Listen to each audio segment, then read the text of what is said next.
That's where I belong at. Hey. What up, Biddy? What up, Biddy? Yes, we had daylight savings time Sunday. I didn't even know. Listen, my phone does what it does on the Yeah, the phone. phone. Yeah, the phone My takes care of computer it. does what it Yeah. does on the phone. hmm Like I ain't. Oh damn! Let me I turn that only down. realized it because people was complaining about losing an hour. Losing an hour. Listen, they need to stop it. All of Yeah, it. it does need to end. It was supposed to end it a while ago, but That's what I heard too. What happened? I don't know. I don't know. They just Motherfuckers scared to changed change. their That's mind, what's I guess. happening. Actually, that's a good guess. I wouldn't be surprised if that was true. Because I don't know the purpose. I hate it. The reason I don't even remember the exact reason that it started, but I know that the reason that it started is no longer relevant. Yeah. And So now it's like summer vacation. But the only reason they keep summer vacation is because they done built an entire industry around that shit. yeah. You know? Oh well. Maybe eventually they'll get rid of it. I hate everything. But Motherfuckers like seriously, yo, this shit annoys me, yo. All this shit annoys me. Everything annoys me. I mean, I ain't gonna argue with you. Definitely Just will not. it's just horrible. Sure. Everything, man. Seriously, I can't stand this shit, yo. This shit sucks. I'm watching people who I generally, give a fuck about going through that shit. Yeah. Because some one of these changes directly affects them and how they live in this shit. Yeah. So now, Oh, literally, like know. one of my homegirls, one of my best friends, she's a government employee. So she went from working at home full time enjoying her to life. now she gotta leave her house at like 4:30 in the morning in order to get to her office and have a decent parking spot. That's It's ridiculous. It's ridiculous, bro. And it's like, so rule of thumb, right? If you go into public life to be a public servant, rule of thumb is the way you keep in good standing there is you do things to make people's life better, more comfortable, more convenient, more efficient. That should be your whole reason for doing that shit. Even if it's a selfish reason, which means, look, this is a very well-paying job. If I can get up in here, and I want to have it as long as I can, so I can cake up. So for me to keep this, I got to do things to make sure that my constituency feel good about quality of life and blah blah blah. Mm-hmm. See, the problem is the philosophy on how we're supposed to view politicians and how politicians are supposed to view themselves in that job shifted so far to the other side. Yeah. Where instead of them being seen as public servants, y'all look at these motherfuckers like mini royalties, mini aristocrats. And they get paid like it too. Instead of the thing being just, you're doing this as your public service, yes, we're going to pay you a little bit to do it for your inconvenience and shit, but this is not a career. You need to have a farm or be something else. And that shit changed a long ass time ago. So slowly over the period of time, like the way this shit is seen, and excuse me, Hey, get it together over there. And the narrative shifted. So now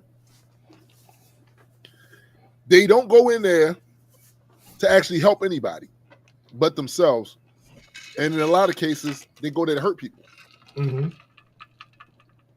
Because we have a personal grievance, professional grievance, racial grievance, or ambivalence. Because they only care about the money they're getting and the perks that come with being that. Yeah.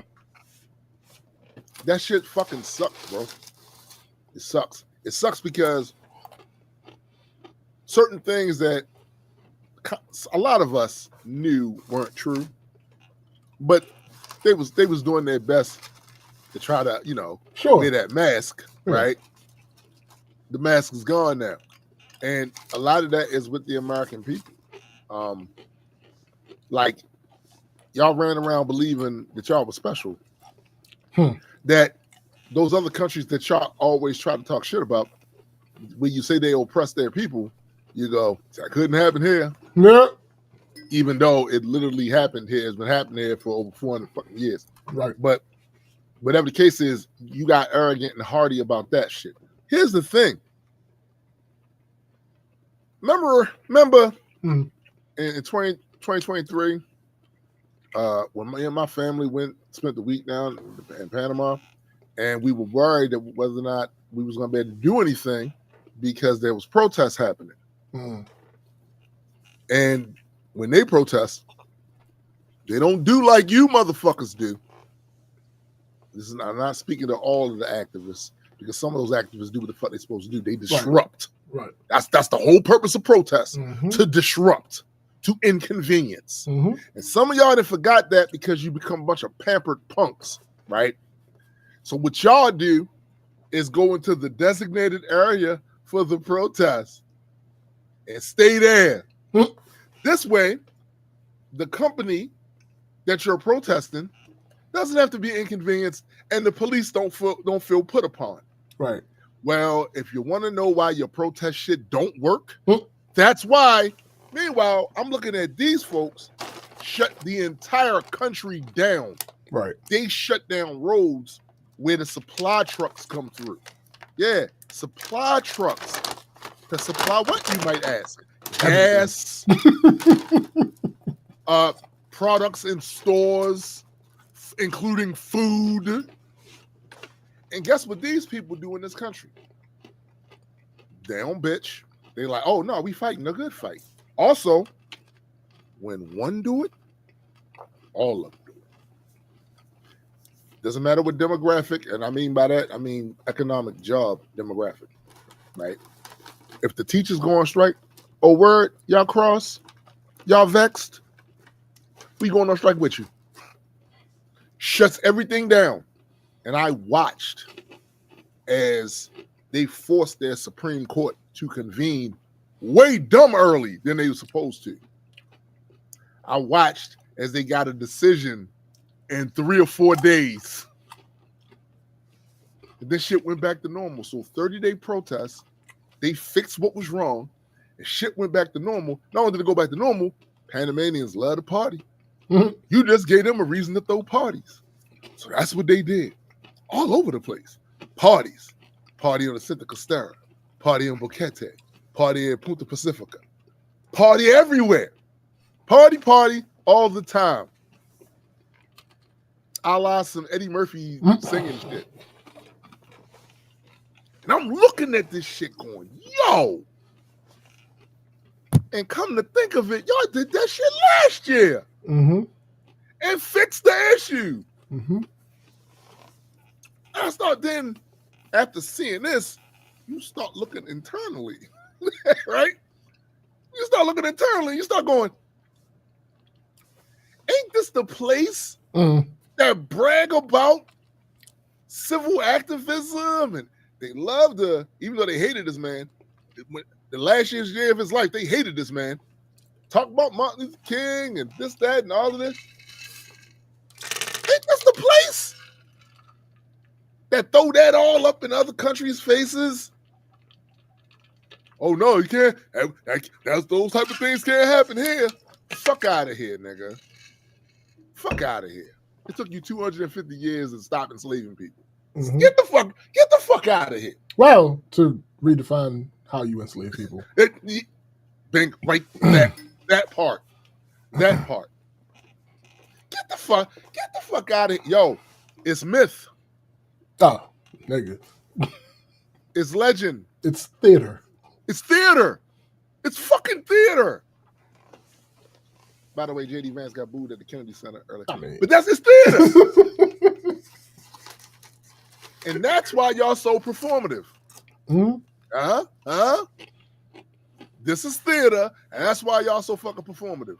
I've honestly had to mute a couple people. Yeah. On my Facebook. Because it's They mean well, I think. But like, I don't. Number one, this is bad, Yeah. right? So Yeah. not understate. This is bad. Yes. Sure. The problem with this being bad and your reaction to what's going on now is, we told you this was going to be bad. We warned you. We informed you thusly.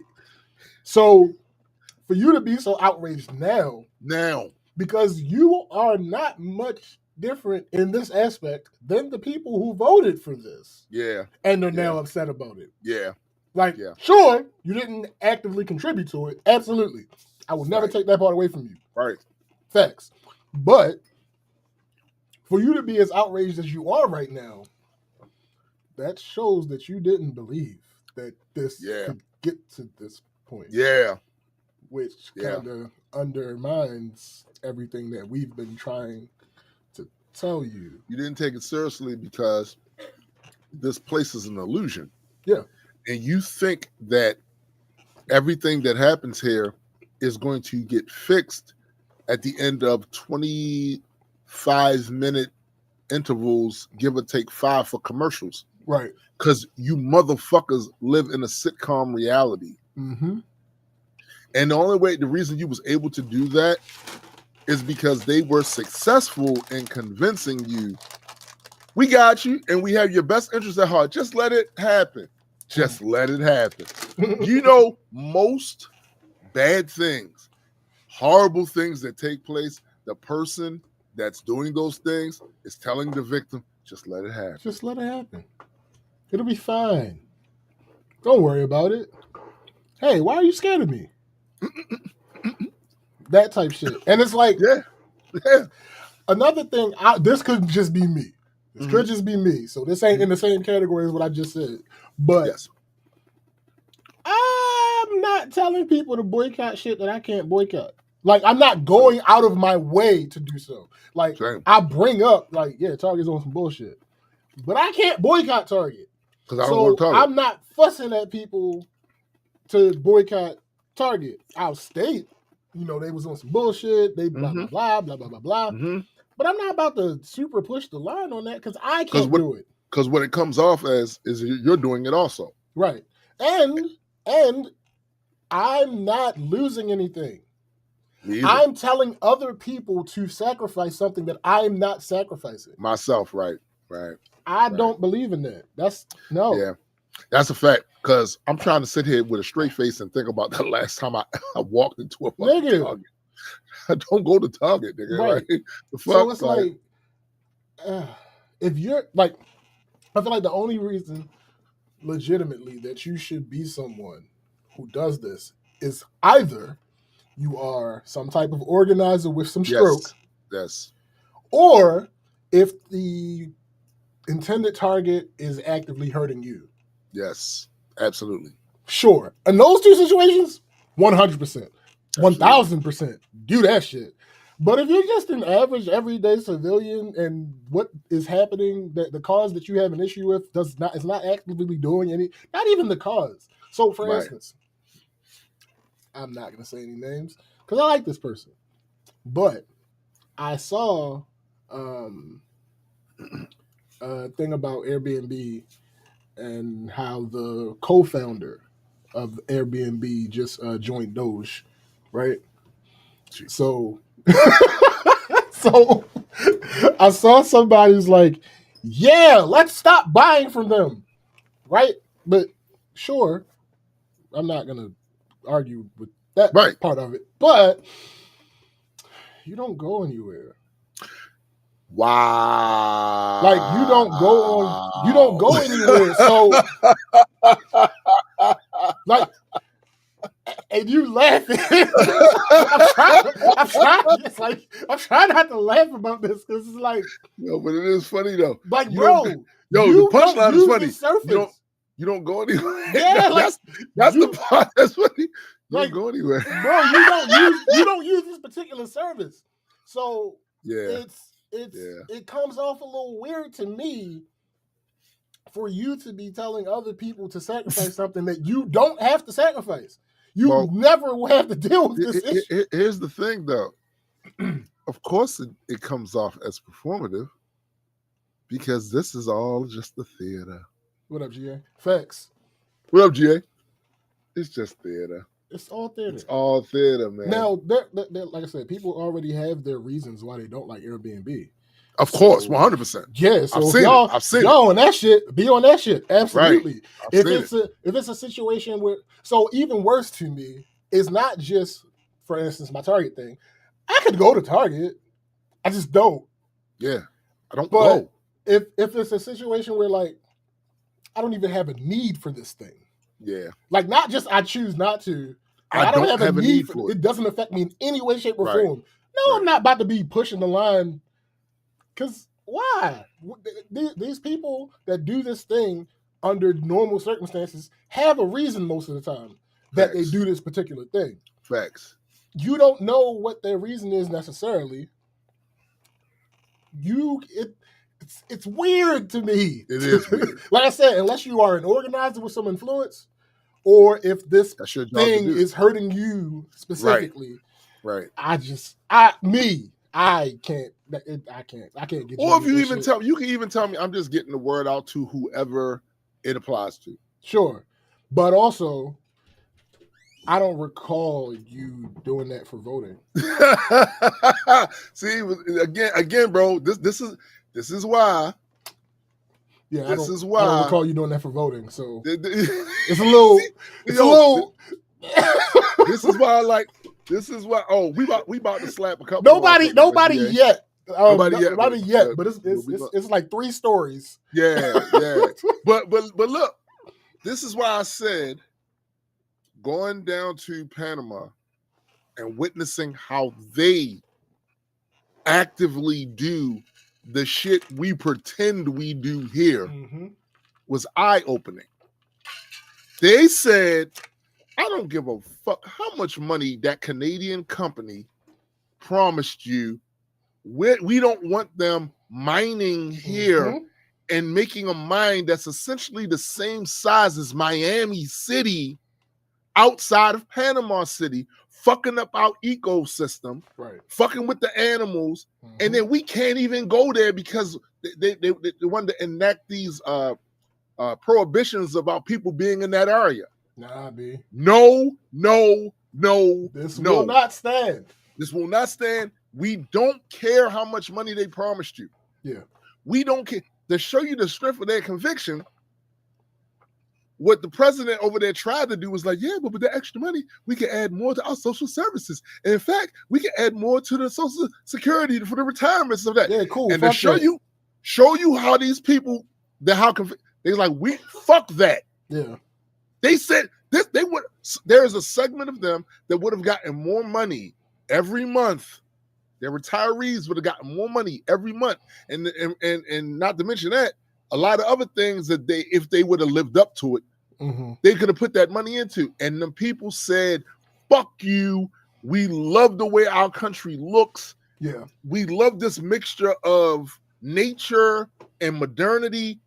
Fuck you. You're not gonna fuck our air up. You're not gonna chase the birds away. You're not gonna do none of that shit."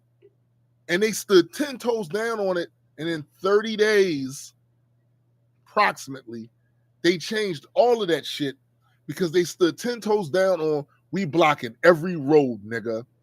Oh, and by the way, these protests are not violent. No. They're not violent. They're literally out there just blocking the roads and having a party while they're doing it. You're not bringing any trucks in here. Commerce stops until you address the shit that we on. Facts. And this, you're not going to be able to pit one group of us against the other group because we all in it. Oh, y'all protesting today? What y'all protesting? We protesting it too. So when you look at that, then you hear what SBJ saying now, and then you start to see it's performative because it's all just theater. Just theater. I don't have the stomach. I don't have the stomach to do that shit. And moreover, they have successfully divided you to the point where you can't do that. You can't even see yourself doing that now. Mm-hmm. Fuck out of here. So It's broken. It's broken beyond repair. Facts. Everything y'all do is a Band-Aid. And y'all been Band-Aiding shit for decades. And that's how we get to a point where we at now. Mm-hmm. The Band-Aid, the half measure. What's up, Cindy? The half measure has been the go-to. Oh, we're just gonna patch this up here real quick, and then we're gonna keep it moving. Also, this expectation that you can't be valued here unless you give up who the fuck you are, who your people or your tribe is, because we can't respect you being that. Right. We can't just live and let live and go, you know what? That shit ain't affecting us no way. They got their own little cultural observance over there. So nope. You gotta be this. You gotta be, you have to conform to. No. Only thing I need to conform to is the things that matter. The things that galvanize the society together. If I'm going to be here in the society. Facts. Which means me beating you over the motherfucking head with a tree branch, that's out. Hey, all right? Yeah. That's out. It's not really helpful. Not really helpful. You know what I'm saying? Oh, I'm glad you brought that up too. We got happy birthdays to toss out here. Oh, absolutely. Biddy had a birthday recently. And is that her granddaughter? Bella? What was her daughter? I don't remember. But happy birthday to all. Happiest of birthdays. Happiest of birthdays to all. But yeah, man, this shit, that y'all be capping hard as a motherfucker. Y'all be capping hard as a motherfucker, man. This shit's a game, it's an illusion, it's myth, it's legend. It's a reason why they told you, oh, George Washington tossed the silver dollar across the Potomac. No, the fuck he didn't. He also didn't cut down a fucking cherry tree. Oh, damn. Look, none of that shit happened. None of that shit happened. I cannot tell a lie, father. It was me. Get the fuck. No, it didn't. It's myth. It's myth. So you would feel a certain type of way. So you would feel this reverence. It's myth. Mm-hmm.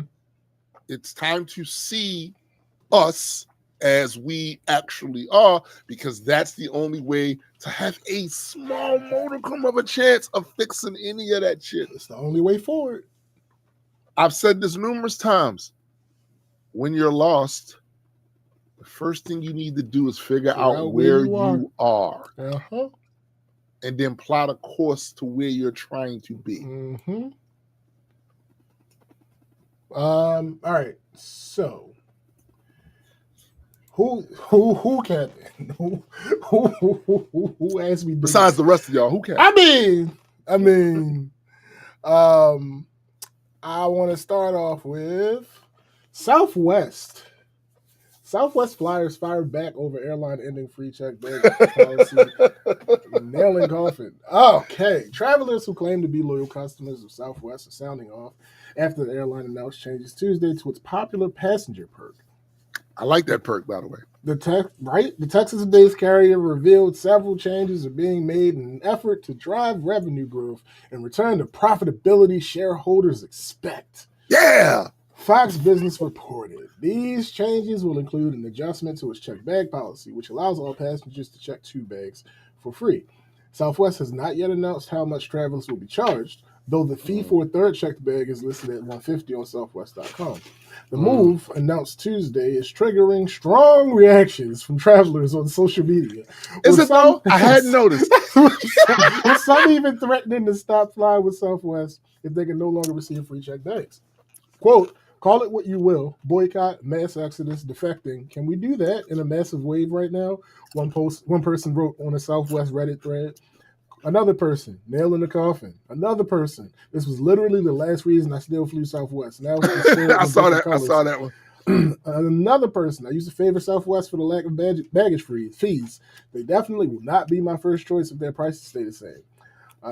Fox News Digital reached out to Southwest for comment. Starting May 28th, only Rapid Rewards A-list preferred members and customer traveling on business select fares will get 2 free checked bags. Rapid Rewards credit card members will receive their first bag check free. Any other customers who do not fall into those 2 categories will be charged for both checked bags, according to Southwest press release. Quote, it makes sense to be angry at Southwest because they have literally announced an intention to reverse their brand promise that they have promoted as transparency regarding lack of fees or charges for checked baggage. Gary Left, a Texas-based travel industry expert and author of the blog View from the Wing, told Fox News Digital. They have dealt with a decades-long relationship with customers based on a simple and fair value proposition that they are changing, and loyal customers do feel betrayed. For 5 decades, Southwest has been a pioneer and a maverick, and they've announced that legacy has ended. Other social media users said they will consider flying with other airlines, even though they were once loyal to Southwest, but they do not think a boycott is the answer. Someone said, I won't boycott. I've flown Southwest a lot, but simply because I had to get from point A to point B, and Southwest could often provide that to me at the cheapest rate and or the most convenient times and routes. If Southwest can still provide that on any particular trip, then fine. But now other airlines will be considered more often. Someone else said, sure, this sucks. But like everyone has already pointed out, they're like every other airline now. So no use in boycotting for another just like it. It's going to come down to cheapest fare and most convenient or direct route for me. Based on my home airport, it's likely going to still be Southwest. So I wanted Sydney said, careful now, boycotting is illegal. I wanted to comment. This is still more in the article, but I wanted to comment on that part. So that's kind of that last part. That kind of is the case for us. Because BWI is very Southwest heavy. Facts, it is. So it potentially would still be the most convenient to use for me. But again, just like this person, it ain't going to just be, I'm going somewhere, let me open up the Southwest app. No. That's true. No. It's not going to be. I'm be looking around. Facts. My mama told me. Yeah. Shop around. Left says Southwest once had customer-friendly policies like flexible rebooking or its free check bags, which helped differentiate it from other major airlines. But these recent changes appear to have damaged their relationship between the airline and many of its customers.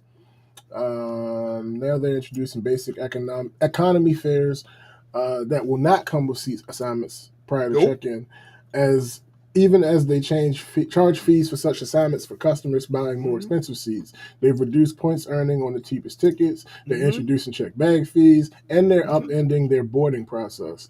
They will be adding extra legroom seating at the expense of legroom in standard seats. Left said, this is ass. Yo, this is ass. Left said, compared to other airlines, Southwest lacks some amenities like seat back entertainment screens, fast Wi-Fi, and seat options with extra legroom, all of which may discourage travelers from purchasing a ticket with the carrier. At the same time that Southwest minimizes the differentiation between their product and the rest of the industry, they will be behind other airlines as they chase that same model. In other words, Southwest Airlines is giving up its competitive differentiation while positioning itself at the bottom of the industry for the model they're chasing. It's a dumb move. It's a dumb move. And this is the thing that everyone needs to learn about market forces. Right? So much of the shit they tell you about market forces is cap. It's cap. It's artificially influenced, inspired, all of that shit. However, you know what's not? When business owners make poor choices and changes to their product, brand, or service that give off the appearance of only benefiting them, or at the very least not replacing something of equal, that appears to be of equal value, even if it isn't, appears to be, because it's all performative, because it's all theater, right? So whoever was in the boardroom and decided all of this shit, that's exactly what they said, GA, run them pockets. Well, all the people that was in there said, this is a great idea. What they're depending on is the fact that there's enough people not really paying attention to this. Right? And the story blows over. Yeah. Now they can say, we did say something. Well, actually, so who's capping in this situation? Well, Southwest has not tweeted a post since January 8th of 2024. However, their replies,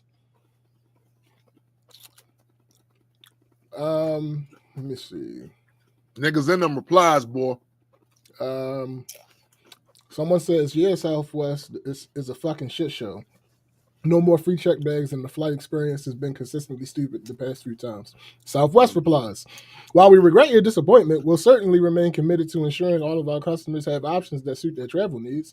Also, if you ever need any assistance along the way, we're always a DM away.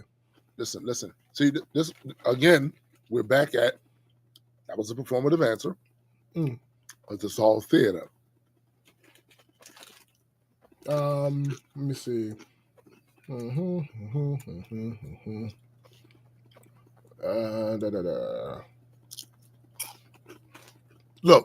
here's the thing, right? In business, things can happen that can cause a business to have to, in order to stay open, have to change certain things that everybody found convenient or inexpensive or whatever, because they need to stay in business. Sure. These things should be understandable to the average person who knows a smidget about the economy. You can't have this. This won't continue to run if we don't change this. Fair. That's certainly understandable. Yeah, that's different. GA, so it's funny that you said it's on theater just like airport security. That's why I said that. Because of the Adam Conover show, Adam Runs Everything. That's where I first got that whole idea of security theater. Because that's what TSA is, security theater. Somebody else says they take away the love, they break the Southwest heart, they destroy the value proposition, they destroy the brand promise, they delay the first flight of the day because of crew issues. This week, Southwest Air is making Frontier and American Airlines look good. Southwest replies, though flight irregularities may arise despite our best efforts, we certainly apologize for the inconvenience and for your disappointment with the changes to our policies. Feel free to DM your confirmation number if you'd like to further discuss.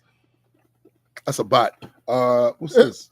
Captain Jack 1600 says, I think boycotts are generally most effective when they have clear goals, widespread participation, and strong organization that applies sustained economic and social pressure on the target. It's sure, when you can get that to happen, right? Yeah, I agree. Absolutely. Like you literally took that right out of our mouths. Absolutely. Yeah. You can get that to happen. Yeah. Somebody else says the only reason I fly Southwest is because of the bag policy. Since you'll start charging, I might as well take my business elsewhere. Southwest says, what was the reply? What was the response? Southwest says, hey, Kim, we hear you and regret your disappointment, but our commitment to all customers remains. It's our hope that you'll look our way in the future as your patronage means the world to us. Hold on. What did that mean, my guy? Listen, hold on. He said, we're sorry. He's sorry for how you feel, but nevertheless, we still committed to what? Obviously, you're not, because this person just said they weren't, and you're not. So how are you now saying you? All right. Somebody else says, wait, hold up, fam. I just learned Southwest is charging for check bags. Yikes. Canceling my Southwest Chase card and switching airlines. Free agent, cheapest airline to fly with golf clubs, hit me up. Southwest replies, hey, Zach, we recognize this is a big change, but be sure to check out this link to view the benefits that will be available to Rapid Rewards credit card members. Your feedback is valued, and we hope to welcome you on board when the time is right. Nah, nigga, the time ain't right, and the time ain't gonna never be right for a lot of people. Listen, GA says, I grew up in the airline industry. I can list major security holes in at least 8 major. Somebody else says, yeah, now it's just another, let's see if it's the cheapest option airline rather than one I prefer. I've absolutely chosen Southwest over cheaper options before because of their commitment and to their unique service and care standing out. Southwest replies, hey there, though our policies may be changing, we can assure our commitment to all customers remains. No, it doesn't. Be shared with our senior leaders, and we hope you'll look towards us in the future. No. Yo, you know what I would prefer? I would prefer to each one of these replies, as Southwest said, fuck you and your business, nigga. We do what we want to do. All right, last one. Somebody said, paying off my credit card this month and canceling it since Southwest Air took away their 2 free bag policy. Boo.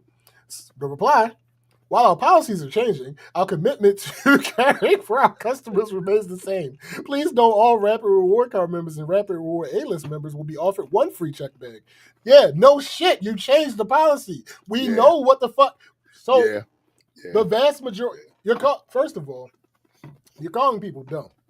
Yes. You're calling people dumb and uninformed. Yes. You might not be doing it on purpose. You absolutely might not be doing it on purpose. But you're calling people dumb and uninformed because they're doing it.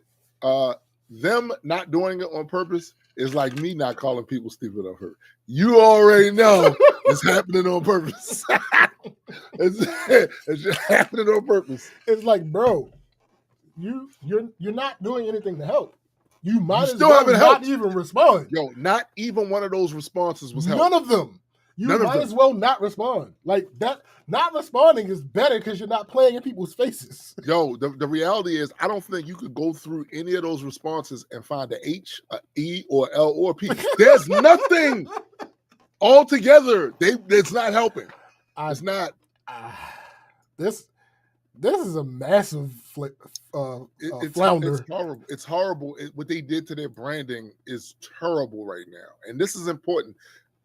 Kiddies, those of you out there who see a landscape of 9-to-5 employment as being horrible and want to go at your own and start yourself a business, take note of what's happening right now with this and branding.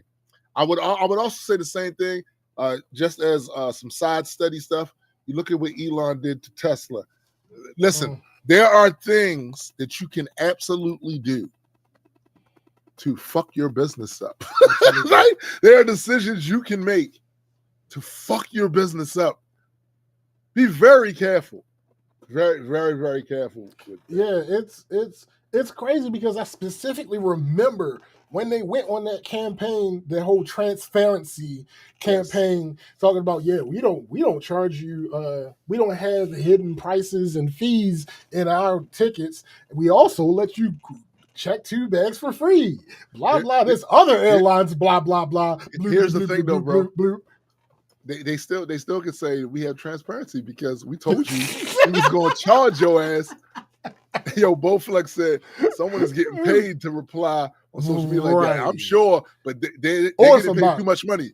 They're getting paid too much money, I think, because those replies, nigga. Doo-doo. Basura. Yo. It's terrible, bro. Terrible. All right. So who else, Kevin? I mean, read the article, and then after the article, I'll tell you. Doechii joins Lauryn Hill on stage for "Do Wop That Thing" in Miami. Doechii joined Miss Lauryn Hill on stage in Miami over the weekend for a surprise duet of Hill's 1998 Billboard #1 hit, "Do Wop That Thing." The collaboration took place during Hill's headlining set at the Jazz in the Gardens Festival at Hard Rock Stadium on Saturday, March 8th, marking the Fuji icon's second live appearance of 2025. Quote, "I want to introduce y'all to another sister," Hill said before welcoming Doechii to the stage. Oh, wait a minute, whoa. You said this is the second one this year? Lauren's. This is Lauren's second. So basically that means she probably had like 10, but only went to 2? Probably. Hill said before welcoming Doechii to the stage, the rising rapper and singer, who has credited Hill as one of her biggest inspirations, shared the moment with fans afterward, expressing her deep gratitude on social media. Quote, "Thank you, Miss Lauryn Hill. Thank you. My heart is so full. She is my hero. This is the greatest honor hip-hop could give me. Praise God. My entire body is vibrating with joy right now. I'll never forget this day ever. I've never been so nervous in my life. She's a queen." Doechii, fresh off winning her first Grammy for Best Rap Album, becoming the third woman to take home the trophy following Cardi B and Lauryn Hill. The rapper is also set for a massive festival season, including a headline slot on the West Holt stage at Glastonbury 2025, going head-to-head in a much-publicized clash with Charli XCX, who will headline the other stage at the same time. She's also on the lineup for Rock in Seine in Paris in August, Forwards Festival in Bristol the same month, Rock Sky Festival in Denmark in June. The 26-year-old rap star is preparing to cement her quantum leap to stardom with her debut album later this year. On March 4th, she dropped her Anxiety single via Top Dog Entertainment and Capitol Records, announcing the drop approximately half an hour ahead of its arrival on X with the single's cover art, which features a mirrored black and white image of the TDE rapper being connected by her braids. Anxiety has been trending on TikTok lately, but Doechii performed the original version 5 years ago on her YouTube channel. The single samples Gaultier. I never know how to pronounce this goddamn band, but I'm going to just say Gaultier. Gaultier's 2011 Billboard Hot 100 #1 hit, Somebody That I Used to Know, featuring Kimber. Niles the River from her critically acclaimed 2024 mixtape Alligator Bites Never Heal became her highest charting entry on the Hot 100, peaking at number 21. All right. So, who is capping in this scenario? Okay. Well, let's go to these Twitter streets, which I could take this a whole different direction with Twitter, but it's only the Twitter because I have the video bookmarked. Okay, let's listen to this. Doesn't show up to her. This is not a button push. Lauryn Hill doesn't do shit she doesn't want it. Lauryn Hill doesn't show up to her own shows. I agree with you, and I wasn't going to say the industry pushed this button. Oh, okay. I was going to say, is it deserving? What do you mean, is it deserve her being on stage with Lauryn Hill? The only person that can decide whether she deserves that or not is Lauryn Hill. Of course. I'm talking about just straight legends. I feel like maybe you need to put in a little bit more work as far as proof to stand next to certain people. I'm just saying, from a music standpoint, Alligator Mixtape is fire. I just don't know if that solidifies you to stand on stage with somebody that doesn't do shit and has that type of status. Like, of course, Lauryn gets to decide that, but come on. And I know I sound like I'm hating. I liked the moment. I loved her doing the second verse, but just the hip-hop nerd in me, which is sometimes a bad thing, is looking at that like, all right, man. Like, do you know what Nicki Minaj had to do to get on that song with Beyonce? Right. I was pulled up this Nas shit because this is kind of what I was talking about. This was on Hip Hop Is Dead. When you're 4 years in the game, we can have a conversation. 8 years in the game, I invite you on vacation. 10 years in the game after I enjoyed my fame, only then I'll even let you pick my brain. Right. Like, you have to be 4 albums in to even talk to you don't. Yeah. Oh my God. I understand. I respect that, though. But I get that. And again, this I is totally respect But this that. is the type of music Of course you do, Mo. and point of view that I grew up on as far as how rappers did their co-signing, or like even being around. Like, yeah, he nice, but he can't be next to me yet. He has to prove a lot more. All right, so without going through, I'm not about to do no research. This is all off the top. It's off the top. So, Kendrick Lamar, the rapper who, like it or not, is currently running the game. The king of rap. The king of rap right now. King of rap. When, like, if you argue that, you're either being disingenuous or you probably butthurt. Or you're OV Hill. I mean, that kind of fits the second one. So when he was passed the torch by Snoop and Dre and Corrupt and Game, I think he only had Section 80 out, which would be, I mean, technically it's an album, so sure. But I mean, Doechii did just win the Grammy for Rap Album of the Year, even though that's technically not an album. But the technicalities don't matter, right? It's technicality. So that happened. Also, put more work in. GA, right. Yeah, basically a mixtape. Yeah. Put more work in. Got to be 4 albums in. Do you know who the fuck we're talking about? We're talking about someone Lauryn Hill, yo. who has one Yes. solo album. Yes. One. Single. Like, don't get me wrong. Miss Hill is Miss Hill. Yeah. For reasons. Yeah. But the connection has nothing to do with the amount of albums that are released. She has one solo album. She has the Unplugged. If you want to be generous, I'll give her 2 solo albums. Right. Because she has the Unplugged album. Right. And it's mostly, if not all, original music. So sure, I'll give you that. Right. But that first album came out in 1999. Let me talk to Rory real quick. Rory. These artificial borderlines that you be putting up and then trying to wrap it in hip hop, all that shit. You need to understand something. They conflict with all of the reverence you're giving the legends. Yeah. If the reverence that you give these legends is sincere, then part of that is they're the ones that can say their discernment if somebody has done enough or has displayed a certain level of talent and fucking what's the word I'm looking for? What up, sis? What up, sis? Like just a certain level of potential that they have, a ceiling that they have that's high as fuck. And they looking at them. Again, the reverence you're giving these legends should be enough for you to go, hey, that motherfucker said that obviously they see something there that's blah, blah, blah. Not this whole 2 years, 10 years, 20 years. Here's the other thing. A lot of the shit you be talking about, Roy, and I noticed this about you. And by the way, you ain't alone in this. I see a lot of motherfuckers doing it. Y'all be talking about angles and paradigms that shifted a long time ago. That's not that way now, right? If you're such a stickler for that, be a stickler for the shit that actually supported artists. Yeah. That they took away. Yeah. Do that. This other shit here, if there's gatekeeping to be had, my guy, you're not the gatekeeper. It would be the legends. Yeah. Long before it's you. Facts. And allow me to say this one last thing that might be petty. Listen, I will take all criticisms for being petty. I didn't know who you were until you were on Joseph's show. No, without question. So even if you had Joseph made you, nigga. Facts. Even if somebody like you had a presence behind the scenes in the industry, I didn't know who the fuck you was. And I know I'm not the only one. So Joe had to give you a cosign before you did really anything that the public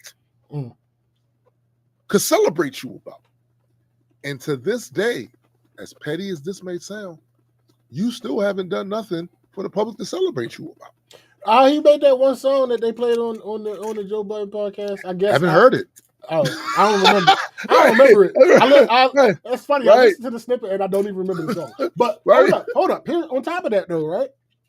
You want to quote Nas. Quoting Nas only stands to express how Nas feels about it. Thank you. That's number one. But number two, let's go with that. 10 years, right? One of Doechie's first projects, Coven Music Session Volume 1, was released in 2019. When? 2019. Doechii released a debut song, Girls, on SoundCloud in 2016.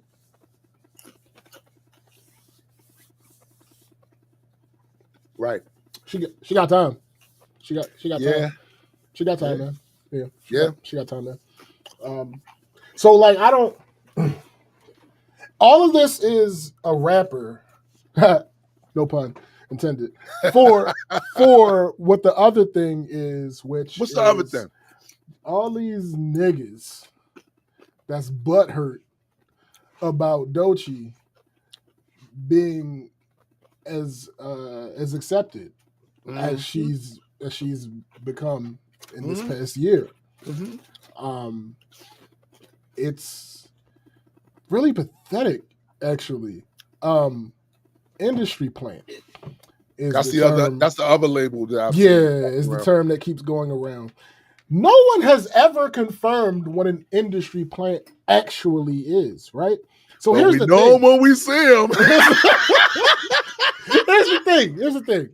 By the definition you niggas is given of an industry plant, so first of all, I know y'all young. That's number one. I know that the vast majority of you are young, right? Because by the metrics that you're giving of what an industry plant is, literally anybody in the 90s that came out that's not from your region would have been considered an industry plant. Because your argument is, oh, we didn't hear nothing about this person. They wasn't blah, blah this, blah, blah that. But listen what he's saying. If you were around and like a teenager or something in, what year was that? I want to say 2003 when Nelly popped out with Country Grammar, but you from New York, you may have never heard that nigga before. Yeah. And that, by your current definition, would have made him an industry plant. Yeah. Same thing with a Ludacris. That's it. Yeah. Yeah. That would have made him, by your current definition, an industry plant. So, like, especially y'all niggas that's not from New York. Because if y'all niggas not from New York and y'all was from somewhere like fucking New Mexico or some shit, that would have made people from the Mecca industry plants. Yeah. What are we talking about here? Well, this is, to me, this falls in line with another pet peeve I have. The fraternity of music. I want to be clear about this. I'm not talking about artists. You know, the motherfuckers that do this shit. The motherfuckers that sing really well, rap really well, whatever. Make beats, all that.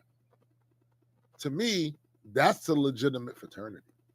But most of what y'all talking about is music industry fraternity. Right. And that's not valid to me. Because here's the thing. As a fan, first, I was a fan of this before I did any of this, right? As a fan of this, you know what concerns me more than anything? How the shit sound. Yeah. How I'm going to Wait, real quick. GA says it's a dark-skinned woman being celebrated. The hate train is right on time. Oh, boy, that needed to be said. Nigga. That needed to be said. Listen. The reality of the situation is, what has irritated me the most about you motherfuckers is that you've all become armchair mogul analysts. And I'm sick of it. You ain't rap a bit. You ain't ever make a beat. The most you did was nod your head to something. Cool. You're valuable too, because there would be no culture without people listening.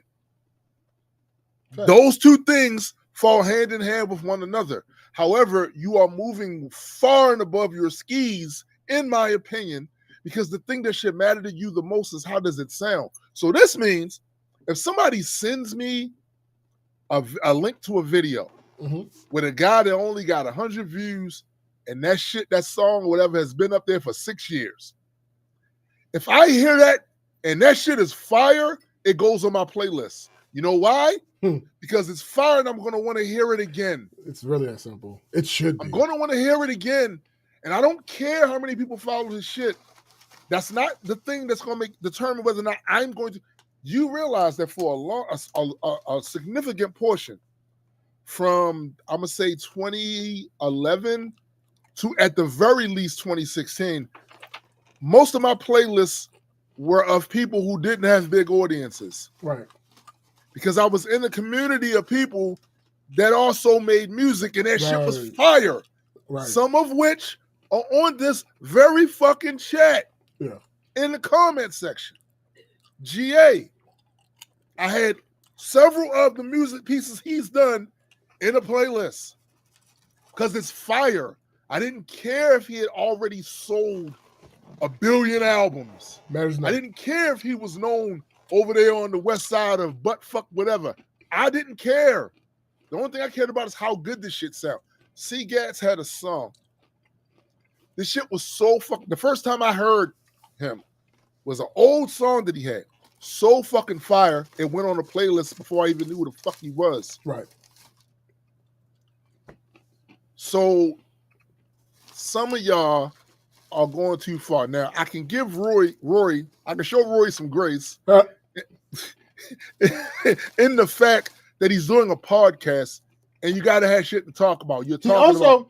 I will give him a little bit of bill. He was consistent on saying that is Lawrence choice.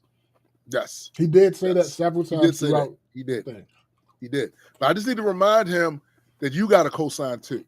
Nigga. we didn't know who the fuck you was at all. And again, like I said, you doing a podcast, but this is mostly directed to those of us that I hear hyper focused on industry matters. Yeah. And it's like, nigga, I saw the other day a post where somebody brought up, and that's why it's funny that you brought up the whole Nelly thing. Somebody brought up the beef between KRS-One and Nelly. The very first comment in there from a motherfucker who I feel has gone beyond his skis, right? He said, and Nelly scorched him. I don't care about bars. The moment you said that, I don't take nothing else you say seriously. Because the metric you're using, that you've literally admitted to using, is Nelly sold more copies. So I don't have to listen to nothing else you say now. Your credibility is dirt. And the internet has been great for a lot of things. Yeah. I wound up having a somewhat modest career in music thanks to the internet. Thanks to the internet. Too. Shut up. Thanks to the internet. But one of the bad things about the internet is, y'all.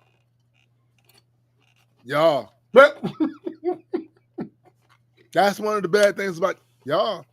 Facts. Like, y'all too hyper focused on that shit. Y'all giving us your fucking analysis. Yo, do some content so that it makes sense for me to hear. That shit y'all be talking about has nothing to do with whether or not the motherfucker's a talented artist. And it is well within, and to Roy's credit, he did say that, but it's well within Lauren's right to hear something she did and be so moved by it, it doesn't matter if nobody else heard it. Facts. And she says, "Oh, I'm bringing you on the show with me. Glad you said that. Do this." Doechii wasn't the only person up there, but nobody's talking about the other people because they don't know who they are. So, to your point, yeah, GA, they're 100% going to oversaturate her. You know why? Hold up. I absolutely hate this take. I hate this take from the core, from like everything in me. Right, hates this take. Right, oversaturation is a consumer issue. It is not a producer issue. No, it's a that's consumer a fact. issue. That's a fact. If you don't engage, you won't feel like she's oversaturated. Yes, it don't matter what the fuck. It don't. No, if you hear it everywhere, you don't. That's not on you. Yo, all right. So I got a question. I got a question. I got a question. All right. Go ahead. How often do you hear anything? I'm not talking about you specifically. How often do I hear it? I don't really be going nowhere. So I know. That's why I just switched to you specifically. You specifically. That's true. So, but I can't project my living experience. That's everybody else. Wait. That's the point that I'm making. So, how often do you hear shit that you don't want to hear and continue listening to it? Never. All right. So, unless you are in a situation where you're like, what's the word I want to use? Unless you're in a situation where you're like just super duperty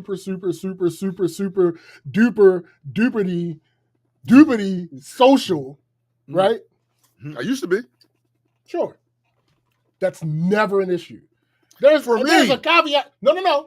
I'm not talking about you no more. Okay. I'm not talking about you no more. I'm talking about now I'm back to the general people. Okay. That's the one caveat.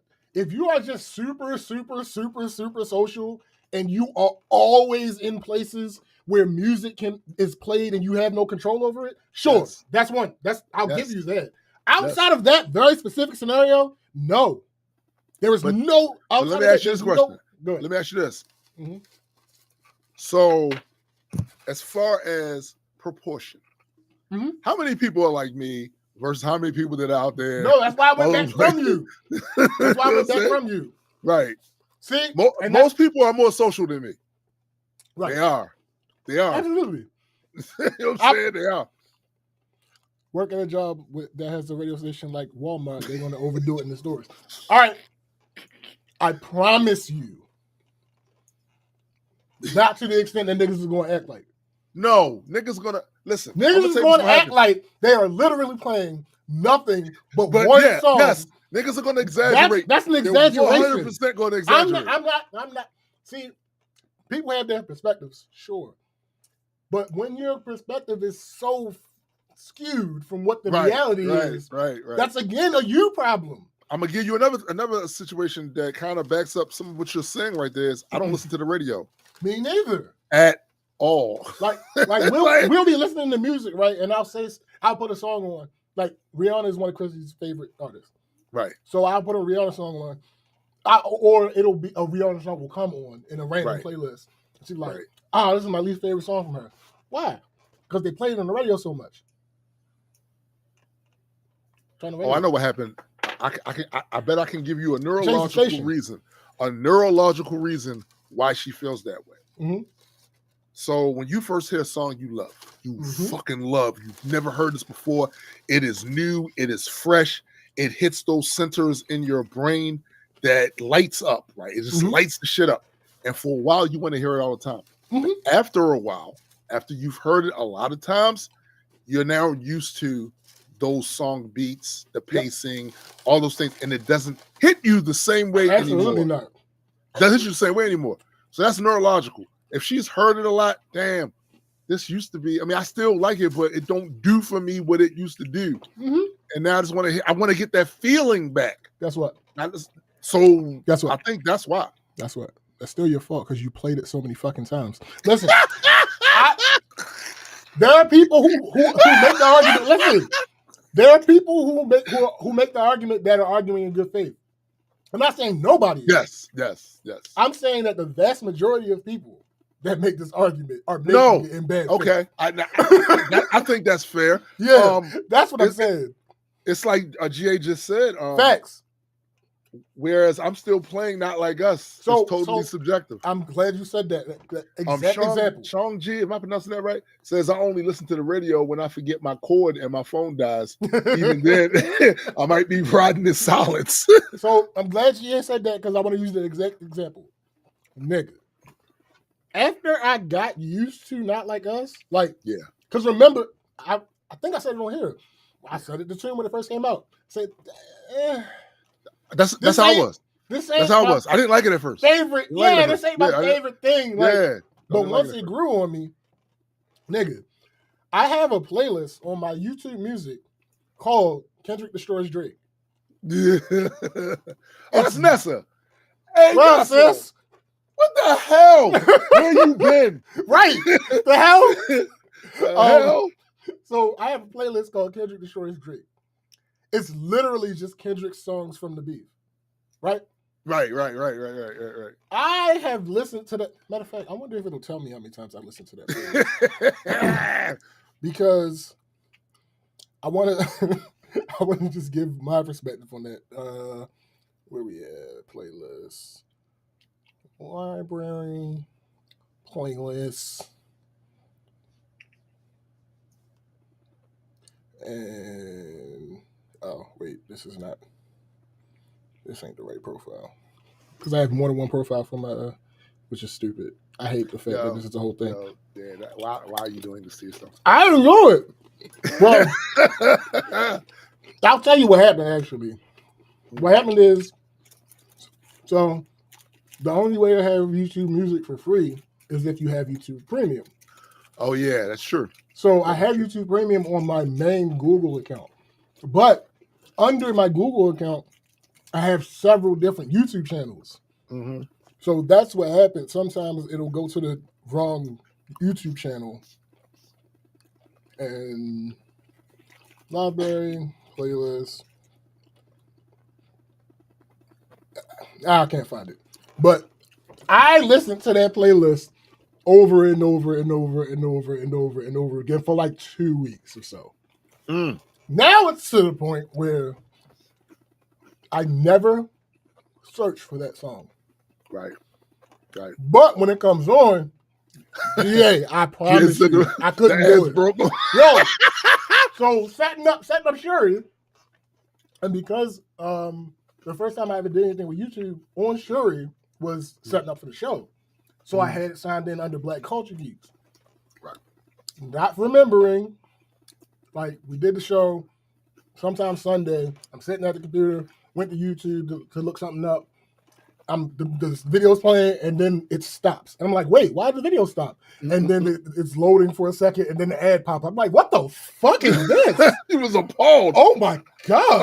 Like he just stepped in shit. Nigga, I promise you. But anyway, yeah, so now, anytime the song comes on, I still listen to it.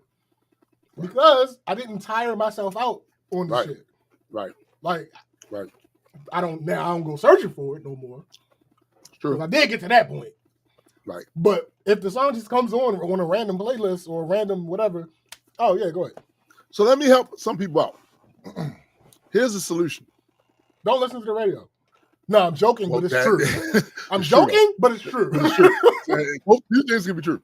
So just stop listening to that song. I guarantee you. Look, I go through these waves all the time. Mm-hmm. With a song that there was a time I listened to this song all the time. I stopped listening to it for a while. And then I go back to it after a year, 2, whatever. And that shit hit the same way it hit the first time you listened to it. Right. Give it a break. Right. Give it a break. Give it a break. But yeah, so them niggas, Roy and Maul are cat. Just general. And them other niggas is cat. Actually, also in general. Dark skin black woman. Kinda found reasons why we shouldn't fuck with her. It's fucking it's like that like the shit she said the other day. Yo, feelings about that shit. Nigga, I don't understand. First of all, y'all don't like her anyway. So why the fuck does it matter? Right? So for those who don't know, don't you his ass. His ass. That's funny. Don't she and her DJ did the Hot Ones versus thing. And basically on Hot Ones versus, they take time asking each What's other up, Lost? questions. What up? They take time asking questions like trivia or whatever the case may be, and whoever loses has to go ahead and take the next bite on the Hot Ones hot sauce wings challenge that escalates. So she asked her, she asked Doechii, what is a red flag in a relationship? And she was supposed to guess Doechii's answer. Doechii's answer was straight men. Now, why the fuck do y'all care? Again, y'all don't like her. Y'all are on record as not liking her. Right. So why the fuck does it matter what her preference is? That's number one. Number two, I didn't care enough about it to actually look that deep, but I saw other people say it was actually a joke based off of the song "The Nile Is a River." But I don't care about that because if it's a joke or not, doesn't offend me. Hold up, but even joke or not, let's say she wasn't joking. Let's say she was 100% into that. So I do need you to understand a couple statistics. Right, a lot of times when women are murdered, bruh, they're murdered by their significant other. Talk that shit. All right, so when somebody says red flag, straight men, what that basically means is I gotta be on point when I meet you because I don't know which type you are. You're right. Everybody introduces themselves with their representative, not them. They're on their best behavior when you first meet somebody because you're trying to make a good impression. They're meeting your representative. That's it. She could also be speaking about her life experience, which is, in my experience, I have issues with straight men. Yeah, which is part of the joke because on the song, she talks about the dude that she was dating, and it turns out that he was actually on the down low. Right. So again, y'all be hypersensitive, and I'm going to say that word. You know, that's something I rarely use. Y'all going to be hypersensitive, and the reason I'm using that word towards you is because y'all be using it towards everybody else. The reality of the situation is, if you such a good guy, if you would never think about doing any of the things that these women complain about, blah, blah, blah, blah, right, you would certainly understand that there are guys out here who don't think like you. Absolutely. They don't think like you. Fuck niggas. So you ran around here basically trying to defend niggas. I'm not doing that. Yeah. I'm not doing it. So when she said that shit, it made sense to me. It's the same thing I told my daughter. Hey, now watch these little niggas. Mm-hmm. Same thing I told my nieces. Hey, better watch these little niggas. Facts, GA. That's how that's. Yep. He says, every woman I've dated in the last 10 years has told me on our first date that they did a background check on me. That is the world we live in. It's real. I'm never offended. Facts. And I'm going to tell you the reason that I'm not offended. I'm not one of them guys. Now, in the past, I've done things as a kid. Right. I look back on that and I go, ugh, you was one of them guys. Mm-hmm. But I'm an adult now. You know what I'm saying? So when she says that, given her age, her life experience, why would I be mad at that? When I know the truth, when I know that it's a lot of you predatory motherfuckers out here who run around talking, but I'm a nice guy. Mm-hmm. When I see you all day, every day online talking shit about women, every day, all day, talking shit, but you're the same ones that go, well, not me, because I'm a nice guy. Nigga, get the fuck out of here. Facts. Get the fuck out of here. I don't want to hear that shit from you. That shit, you should not be offended by. For a classic example of what I'm talking about. If Cindy hears me talking about egregious things that white people do, she knows I'm not talking about her. Right. 100%. She also knows there's a real history out here. She also knows that these are things that actually occurred. Facts, Nessa. Cindy's a bad example because she gonna join in with you. Yeah, she gonna join in with you. So that's not the best example. But yes, that is the point though. And that's why I'm not the best example. Because again, fuck niggas. Right. Like you can ask any of my close friends. I do not like guys. I don't like niggas. To the point where all of my AI chatbots voices are women. I don't want to talk to you niggas. Like, don't get it twisted. My niggas is my niggas. That's different. They're exceptions. They're exceptions. Exactly. But the rest of you, get the fuck out of here. In general, get the fuck out of here. In general, I agree with Joshi's statement. Niggas is red flags, yo. What? Red flags. What they meant? Nah, hold up. On top of all of this that we just said, right? A little less serious piece of evidence as to why you should. And that's to say, when you have to convince people, Yeah. Yo, niggas ignore red flags every day, B. Every day, B. So what are you talking? How is it you guys are able to say when a woman complains about some shit that happened in her relationship with some guy at some point, well, you should have vetted better, and then that wouldn't have happened. But then when you complain about the shit that happened, no one can say back to you, nigga, you should have did better. Right. Like, get the fuck out of here, yo. That shit is clownish. It's clownish. She is that word. These niggas is so weird. It's weird, yo. They're weird, B. They're weird, B. I can't. Weird. I can't do it. I can't do it. Like it's even annoying. Like this nigga that's on Twitter that I used to follow, but he still comes up on my timeline because of the whole algorithm shit. I followed him because he does lists, he does reviews, and I started to notice that like when people would come at him, that nigga would go back hard, and that nigga didn't miss, right? I shared a couple of them with Tim. But then I started to notice him saying certain shit about women. And I'm like, dang, bro, not you too. See? And what was the red flag before then? It was how like, and it's like you going so hard against these people, and it's like, all right, like I'm all for the petty, and they destroyed your piece, right? Yes. So generally, you know, if a nigga come bother you, Who am I to tell you leave him alone? Right. Right. But I do realize that with great power comes great responsibility, and everybody ain't got that responsibility. Yeah, that's a fact. That's a fact.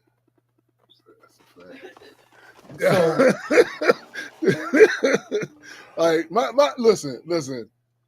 All I'm saying is I see a lot of dudes who I've observed are constantly in that lane, running down women, who also then pretend that we ain't talking about the real extreme cases of the such. Nigga, you do realize that what may or may not be extreme to you varies by person. And to be clear, if you can tell women they should vet better, then women should can tell you you should have vet better. Don't project what happened, your poor choices that fucked you around on me. Fact. I ain't got nothing to do with that. I wasn't in that situation with you. I couldn't have possibly been because you're a weirdo and I wouldn't even mess with you. Right? I wouldn't even mess with you. Right? So but the level of anger, it's not just about what she said. This is about layers and layers of butthurt that you niggas have experienced over life.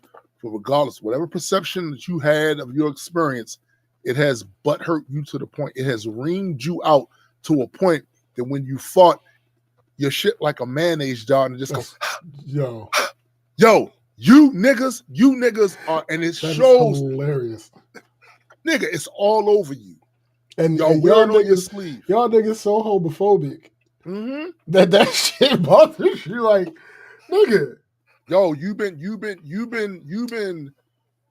what the things that happened to you negatively affected you to the point where you can't see your own behavior. Thanks. So now, just think about how other people see you. If every time they see you post, or the majority of the time they see you post, you're talking shit about women. You're talking crazy shit about women. What perception you think you giving off? You one of the people she talking about. You scaring the hoes, my guy. My nigga, scaring the hoes away. That's the other problem I have with you. That's the other problem I have with y'all, yo. Like, in my experience, especially when I got older, what I saw was, hey, yo, most of the things in my life that improved, there was a woman at some point around that. Facts. Now, in a physical situation where there's a fight happening and all of that, most of the times I got my bacon saved was from niggas. Absolutely. Yeah, that's different. Absolutely. But everything, since I don't live my life revolved around physical conflict. No, niggas. Right, it's always niggas. Right. Since I don't live my life around that, the vast majority of the things that happened positively in my life, a woman was behind that. It was my mom's. It was a girl I was messing with, my daughter, my aunts, my grandma. Surprisingly, my uncles didn't do much for me. Nigga. I'm just keeping it real. So I've been through bad situations with women in relationships too. Sure. Horrible situations with women in relationships too. So don't hit me with the whole, man, see, you just looked up and didn't know, nigga. No, most of the shit that y'all niggas complain about, I went through that shit. I went through baby mama drama. And nuance. Come on, bro. That's the whole thing. It's like I was telling one friend of mine. He said in his experience where he grew up at, black people were always going at each other because it was gang related stuff. So the way he perceived it is not, he doesn't perceive black people as a non-threat. He instantly thinks it's a threat because of where he grew up. I told him, I said, I grew up in an area where it was all kinds of shit going on. Yeah. SPJ grew up around the same area. All kinds of shit going on, right? You know what else I saw though? I saw the positive shit too. Yeah. I saw black people getting up, going to work every motherfucking day. I saw the cookouts that motherfuckers was having. I saw motherfuckers. I'm selling them little icy cups and shit. And the lady down the street, they always had candy for everybody and shit like that. I saw Mr. Brown up the street who always looked out. When I had a fever up in high school, he came up to my school to get me and bring me home and shit. Was always nice. Would come and sweep in front of the porch and all this shit. There's a balance. So while I know there are really shitty people out here, really shitty versions of us out here, of black people out here, I'm talking specifically because I grew up in a black neighborhood. I also know that there's a lot of us that aren't. Thanks. So there's no way in the world someone can get me to believe that I can't fellowship with the ones that aren't shitty. Dude. Come on, man. Facts. Come on. Also, you're looking at the wrong factor. Oh, I grew up in a place where black people was always all right. So maybe the factor that you should be looking at isn't the black part. Yeah, it's the people part. The type of people. What up, Joe? That shit. What's up, Joe? Listen, the reality is, at least in my experience, I grew up in the hood. Shootings, police beatings, all of that shit, right? But the vast majority of people that lived in the hood wasn't doing that shit. There was a subculture of motherfuckers in the hood. And guess what most of them were? Men. I was one of them. You want to know who was making it really, really like feel weird for older people to go to the corner store? A bunch of men. Niggas standing outside that fucking door, making it weird for old people to come up there. How do I know? I was one of them. Right. That's why I'm saying y'all not honest about your behavior and your part in the perception of why women might feel the way they feel. You're not being honest about that shit. And until you do, I cannot take your critiques seriously. And that's why we clown you. And that's why we get on here and talk shit. And that's why all of my voice mode chat shits are female voices. Because y'all be on some bullshit. Facts. And you know, and my thing is, I'm not even saying that this is a forever state for you. No, it don't have to be. It don't have to be. It probably will be, but it don't have to be. Look, SBJ would tell you there are songs that I've never released from back in the day where the sentiment is horrible. Where people who have purchased my music that I did release to the public would never expect it from me to be saying this type of shit about people, right? But you gotta grow at some point, and y'all I had to clutch my pearls. Y'all motherfuckers don't want to grow, and y'all think somehow what you have evolved into, which amounts to basically you talking shit about women 24/7, only bringing up the fucked up shit they do, and letting that filter be the filter with which how you see all women. Yeah, that's on you, dog. That's your work to do. That's all your work to do. Nessa says some people get mad at what somebody else does, but forget their behavior triggered their reaction or response. That part. Nigga. She says it was a handful of them niggas, but them handful something different. Hands up, guilty, reform to him. Stop telling my story, nigga. Hey, nigga. But just like me, at a certain point in your life, bro, you recognized the damage you was doing. And when you wanted to mature and be seen as that, you had to come to grips with the fact that you did shit that motherfuckers saw who didn't need to see the other layers of you. They saw that. And that was enough to make them go, I gotta be worried of this motherfucker. Yeah. There are places in Baltimore that I would not take SBJ with me because I did shit there. And that was a long time ago, but you never know who's still there, who's still around. And I'm not trying to get my man jammed up in nothing. I have a cousin, excuse me. He's still with us, thankfully. Went around the old neighborhood he grew up in, that he did a bunch of dirt in, hadn't been around there in a decade. He goes around there, sees some of the people that are still around there. They on the porch, they talking, they laughing, they kikiing, they doing all this shit. And then somehow at some point, the crowd thins out. And somebody comes from around the corner, because the corner house, sticks a blade in his gut and rips all the way around. Nigga, intestines start coming out. He's trying to hold the shit together. Gets up to move and run. He collapses. Thankfully, somebody said, oh no, we gotta get this man some help and shit. He wound up surviving. But the reason that happened is because he went back around the area where he knew he did dirt. And there was still people that could be salty about that if they still was around that area. And almost killed him.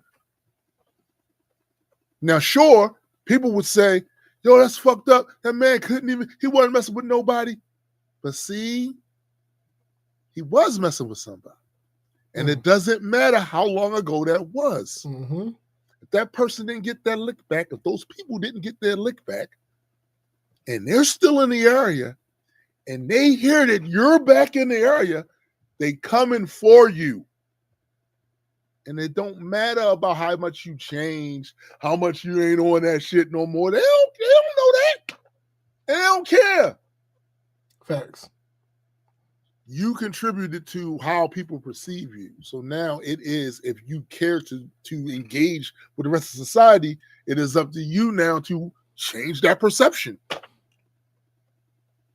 Don't get mad at the woman because she's saying, yo, my experience with you motherfuckers, I gotta be wary, be careful. Mm-hmm. Obviously, she doesn't hate men, because look at the men she has in her life that she cares about. So stop it, B. Stop it. Yeah, all right. So one more person is camping. Who's that? High school runner who struck rival with baton faces charge. Wait a minute. What? Oh yeah. Oh yeah. Oh yeah, nigga. Oh yeah. Oh, absolutely. Yeah. A high school runner is facing criminal charge after striking and injuring another runner with a baton earlier this month. During a 4x200 meter indoor relay race at the Virginia State Championships in Lynchburg on March 4th, Kaylin Tucker passed Alayla Everett, who then swung her arm, striking Miss Tucker in the head with the baton. Miss Tucker brought a hand to her head, fell to the track, and did not finish the race. Her family said... Are they saying that was a flop? No. Oh. Her family said that she had sustained a concussion. Ms. Everett now faces a misdemeanor charge of assault and battery, said Bethany Harrison, the Commonwealth Attorney for the city of Lynchburg. Miss Everett's team... Never go to Lynchburg. No, I never go. Listen, it's in the name. Miss Everett's team, IC Norcom of Portsmouth, VA, was disqualified from the race. What exactly happened and why is a matter of dispute. Not really. Indoor track and indoor relays in particular can be rough. Limited space and fast athletes lead to jostling, collisions, and falls. The 4x200 is the shortest and fastest relay event that is commonly run indoors, and the runners do not stay in their lanes, meaning they are in close quarters. Quote, as we got around the curve, she kept bumping me in my arm, and then finally when we got off the curve, I slowly started passing her. And then that's when she just hit me with the baton, and I fell off the track. To see that they kept running and she did not stop and check on my daughter, I couldn't have been fucked up, yo. It couldn't have been an accident, her mother said. That is fucked up. But Miss Everett and her family disputed that she intentionally struck her fellow runner. Quote, she was so close to me that my baton kept hitting her. Listen. Kept hitting. She was so close to me that my baton kept hitting her. I lost my balance, and then I pumped my arms again, and she got hit. She was cutting in when it happened. She should have waited a little bit longer, but she cut in too quick. She was so close to me that she got hit. I would never hit someone on purpose. Her father said he saw the incident as part of the rough and tumble of a relay. Quote, when the young lady cut her arm, my daughter couldn't pump her arm. No control. Where your arms, girl? She can only apologize on the news, and she's done it already several times. She has not. Yo, that is the wildest shit. under track rules, runners can't cut in front of runners they pass until they are a stride length or about 6 feet in front. Vincent Pugh, a former athletic director for Portsmouth Public Schools, told WAVY that Miss Tucker had not had that margin. He also said he believed the video did not show that the baton strike had been intentional. That's not true. The families of Miss Tucker and Miss Everett did not respond to requests for further comment. The moment in the race became a prominent episode on social media, drawing many comments, including from those who are not normally track fans. Some of those opinions were far from nuanced. The local NAACP chapter said that the Everett family had been the target of racial slurs and death threats, and said of Miss Everett that, quote, she is covering herself with integrity both on and off the field, and any narrative that adjudicates her guilty of any criminal activity is a violation of a due process of rights. All that bullshit. Now, I'm not going to pull this in. Hold up, though.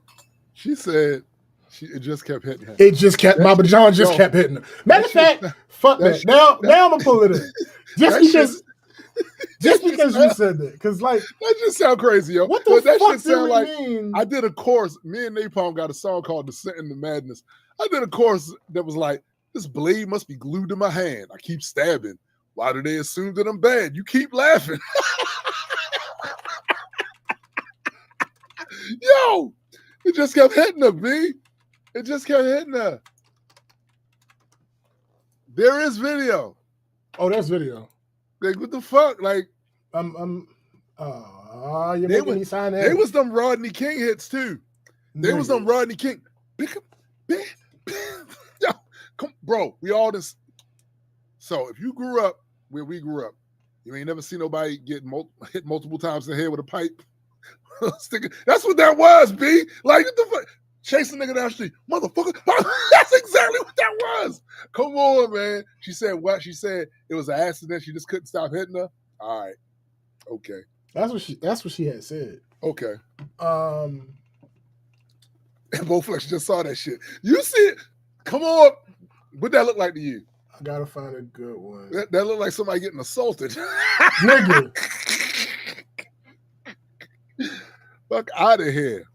This keep going, I can hear you. Yeah, this I'm trying to find a good one. Okay. That's a good one. All right, let me how should I best? Oh, okay. I could just bring the let me see. Oh, you're not gonna let me do that.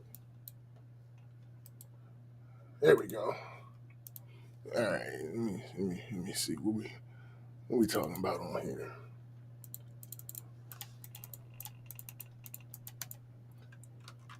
Okay. All right, so here we go.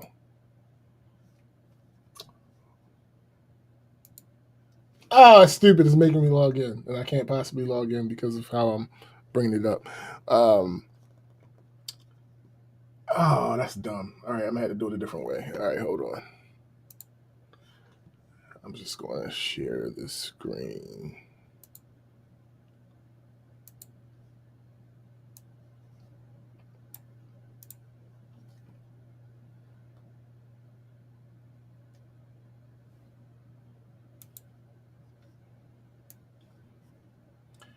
All right, look at this shit.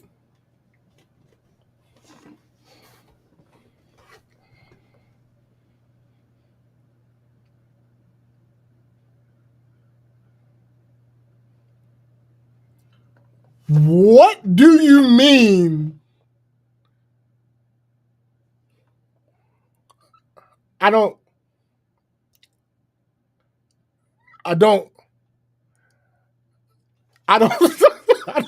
don't quite understand. So that was the thing, right? That's what it looked like to me, Bowflex. It looked like she was going for a second swing. All right, so she literally cocked her hand back. So I've watched. So I don't run track. I never ran track, but I've seen videos from track runners who say, yeah, there's no way that was unintentional. Number one, there's no point in your run where your arm goes here. There's no point in your stride where your arm goes here. Listen, I've run. It's not a thing. I've run before. A lot. I ran from getting banked. Yeah, that's not. Yeah, we're not. I ran from That's gunshots. a different I ran to catch the bus. That's a different. That's a different. I ain't never run. No, that's a different type of running. That's a different type of running. Yo, We gonna slide that to the side. We gonna slide that to the side. Also, they said that people might not know. Even though these things are metal, they are light. Because it would not behoove you to try to be running at any speed with something that is heavy. They can hear that too. The hollow sound. That shit probably was ringing out. So, because of how light it is, do you understand how hard you have to hit somebody to give them a concussion and potentially fracture their skull? She's an athlete. So she's strong. Nick, I don't. All right, so this is the Sean P. I think. Let me see. Nigga. Her baton work is crazy. Like, her baton work is crazy. Yo, that was some old Daredevil shit she was pulling. Nigga. That was some old Black Widow shit. She over there. What? And she was running. Right. Look at this shit. Like, what do you mean? She cocked back. Like, what? All right, so I can give her potentially that. There's no proof of that because they kept saying she apologized. She did not apologize. Now, it's at the end of that clip, it said that she attempted to apologize to social media, but she was blocked. That's possible. Because, fuck yeah, I'm blocking you. The you fuck too. Absolutely, I'm blocking you. However, I can't find it. I'm so mad. There was this one video. Man, let's see if this is it.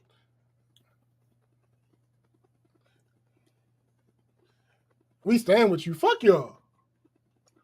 She said, what? He said, we stand with you. Fuck y'all. Okay. That's cool. You better stand with her.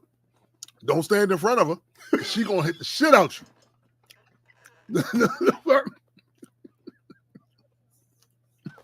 All right, this ain't the video. All right, so there was, I think I sent Tim the video. Mm-hmm. There was a video where at the end of the video, she's like, I understand that you're physically hurting, but you're not taking into account the that mental. Was crazy, yo. That was crazy. So can we that all right agree? There? Can we all agree that when you get hurt physically, you're also being hurt mentally? Nigga. So don't hand me that bullshit about you gave her brain damage. Nigga, you concussed her. You concussed her. Come on, bro. That's brain damage. Like, we're not doing this. We're not doing this. We're not doing this. What are we talking about? She's having bad psychological damage. Nigga. So the place where psychological shit is centered is the brain.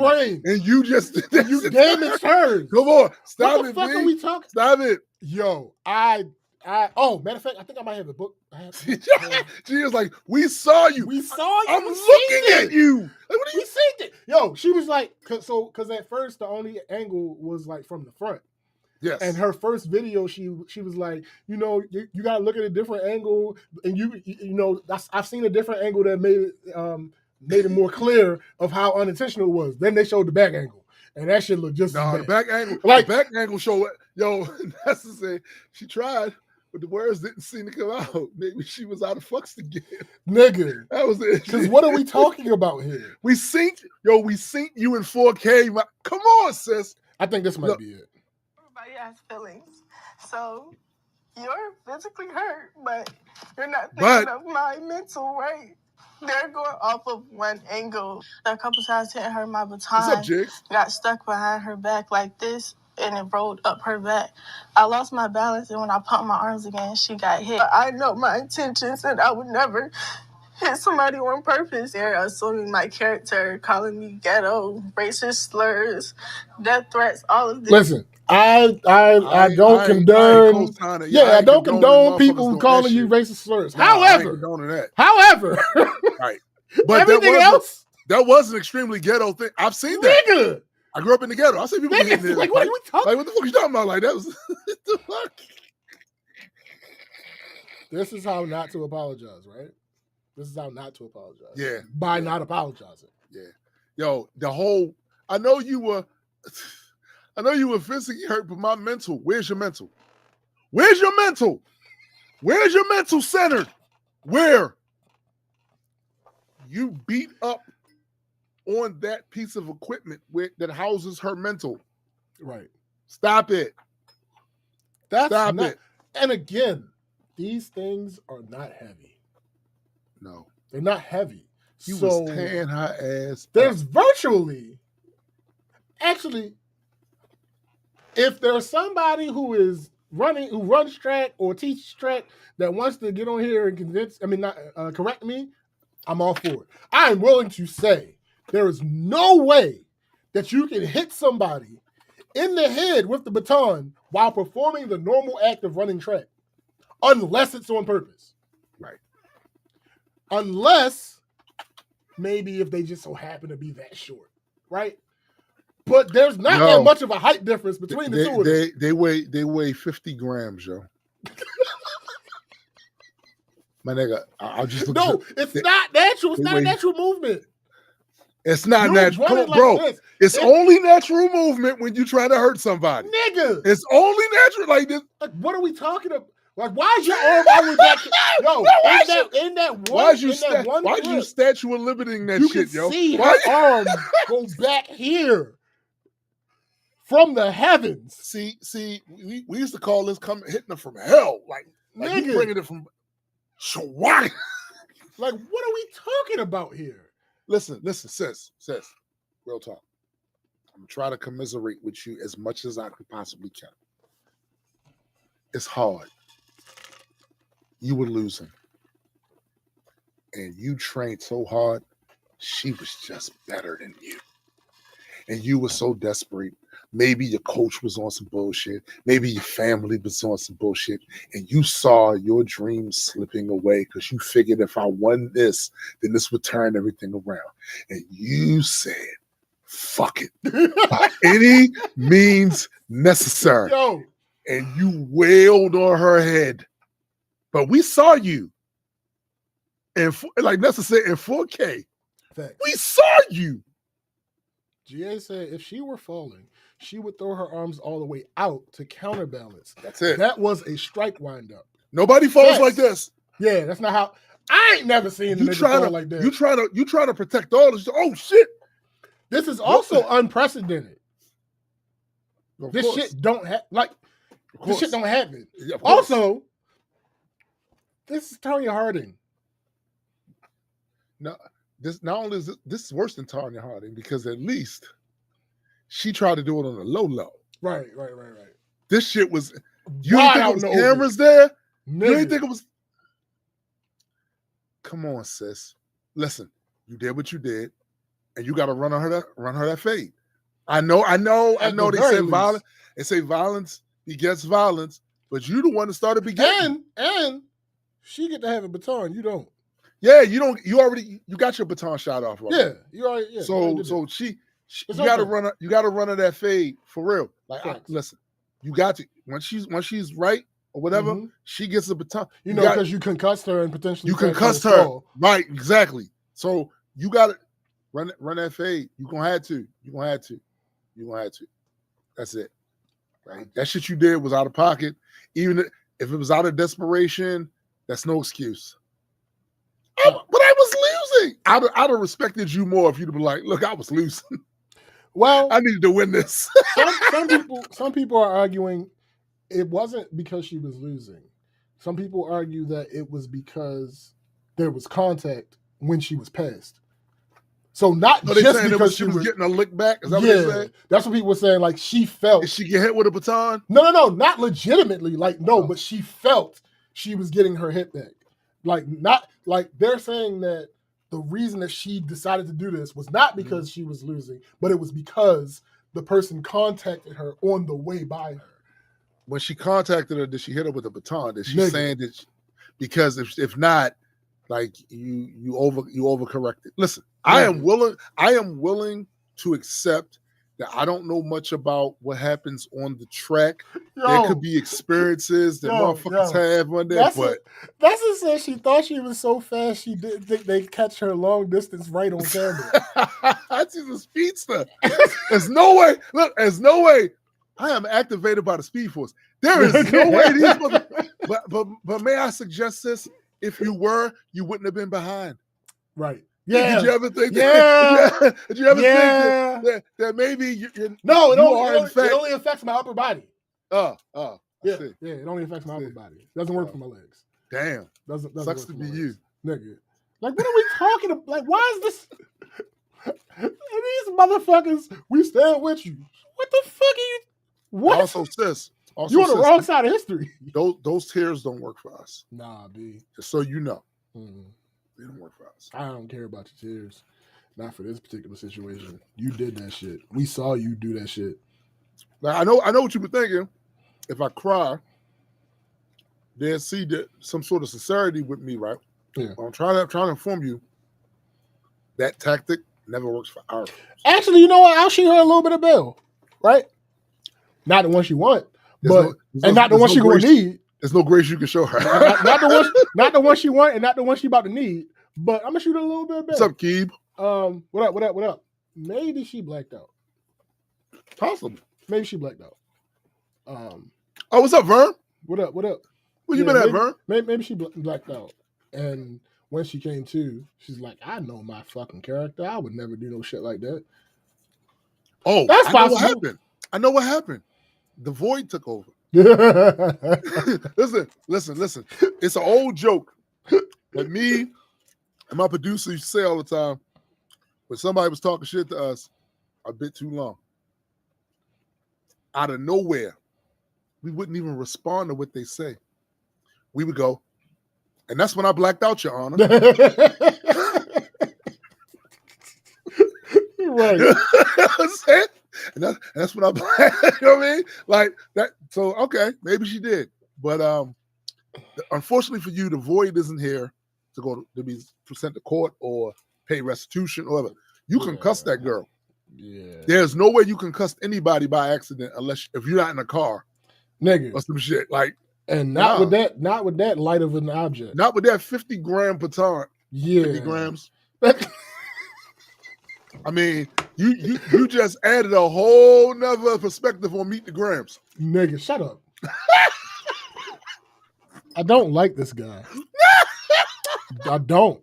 I don't know why I keep doing this, but I'm not a fan. Like the most egregious part, like, say you ain't mean to do it, all right, fine. Technically, we can't prove that, right? Mm-mm. We can't technically improve your intent. We don't. Hold up. Let me hit you with some shit they said. We don't know what's in her heart. Facts. Technically, we can't prove your intent. Sure. We can infer, though. Absolutely. You can infer from that video. Absolutely. And knock the hell out of her. We seen what happened. We know what natural movements are. Yo, somebody should take that video. No, take that back. Nobody should do this. Please don't take that video and put the opening notes of Meet the Grams. Right. Please don't do that. Don't do that. I hate you so much. She is light, but it is hard, and she swung hard too. That shit. That's right. I promise. So yeah, but the point that we're bringing up when we talk about how light it is not that shit wouldn't hurt. You had to put force behind that shit. In order to get a concussion, your brain has to move. So, that's just said. Take the video and add Sonic rings. Yo, listen. Excuse me. Please don't allow me. Don't do that, y'all. Please, nobody. Please, nobody do that. Nobody take that video and add the Meet the Grams beat and the Sonic rings. Oh my, nobody. Please don't do that. Please don't do that. Don't do that. Cause don't do that. But yeah, like, you need force. Force is required. I can't stand Vermin, yo. I can't stand. No matter how hard an object is, force is required to cause a concussion. It really is. You can't And force is a part of the equation of force is the mass of something. Yes. So for it to be lacking in mass, you had to exert a lot of energy. Man, that quantum mechanics ass shit. yo, GA said and not Ed did not like us. Wop. No, don't please don't do that, y'all. Don't do that. Don't do that. Listen, but in all seriousness, fuck her. Yeah. What do you mean? Yeah. Stop trying to play. Don't play with us. Physically hurt. Don't my play. mental. Yo, I hate when they play with us, yo. I hate when they play. Yo, you playing in our face with that. Thanks. You playing in our face. We saw what the fuck you did. I understand that you're physically hurt. Nigga, what? Do you? But what about my mental? Can you imagine? Can you imagine a motherfucker actually saying that after beaming you 3 times in the head? And you being like, no, you're right. The fuck? What are we? I don't know, yo. I don't belong here. No. I don't belong here. I've been saying it. Because the fact that there's 100+ people gathered around her talking about, hey, we stand with you. What I have noticed, though, is that the morality of people is so frayed that you will find supporters of almost every act. And I've seen this on social media. Like there are some things that are so fucking egregious, right? That to a rational mind, you would think that there'd be nobody in support of that or to find justifications for that shit right there that they did. Yeah. And yet, in almost every case that I've seen that has been egregious, there are people that are willing to be somebody. Yeah, like to find a justification for that shit. And that's why nobody should be shocked at our current political situation either, because there's always going to be a segment of people that's going to support the weirdest shit ever. It just is. Yeah. All right. I think that apology though, just to cap that off. Yeah. It was a bit off track. Okay. All right. Yeah. What? I don't. I'm just saying. I'm just no. All right. Moving on to weekend review. So, I'm going to start with this morning, and I know it's a little disjointed. Disjointed. But I got to start with this morning. So I'm down here getting ready for the podcast, focused, locked in, setting up shit, turning on lights, figuring shit out, restarting my computer. I hear ding dong. I pause. It's roughly 10 o'clock. Who the fuck will be ringing my doorbell at 10 o'clock in the goddamn morning on a Saturday? Y'all know I don't like people at my house. Y'all know I don't like that shit. You could be an Amazon hand delivering my package with a written apology for late delivery. Just drop it off and get the fuck off my property. I didn't invite you here. So then the ding dong is followed up with a, like, oh shit, is that the feds? And I start thinking about all the bullshit I talk on this show. And all the things I say on social media, even in private, right? I'm like, damn, the Doge guys finally came and got me. Yes. I go upstairs, and we don't have a peephole, or I think we do, but I don't ever use it. There's another little window over top the door. It's a little distorted, but I'm not doing all that. I'm not doing that. It's 2 sisters. Dressed nice, looking polite. And maybe because it's been so long since I've had to deal with this For a second, I was like, are these friends of my mother-in-law? Like, what's going on? I open the door, and they give me an invitation. Y'all see this? So they hand me this thing with Matt Damon on it. And I'm like, Jehovah's Witness. Ordinarily, I give them the business. I ain't got time. And it's two sisters, older sister. I'm not going. I'm not going to do that. I accepted it from him, closed the goddamn door, and came back downstairs. Now I want to say something to the local Jehovah's Witness community and their temple, wherever it may be, obviously in the area. Stop coming to my house. Make that first time your last time coming to my house, because you got away with it this time. Because I had a podcast to do, and you sent some sisters over there, older sisters. I don't be disrespecting the aunties and shit like that. Stop sending people to my house. And if you need a reference, go talk to your Latter-day Saints friends that did that shit over my mom's house that time, when I did have time.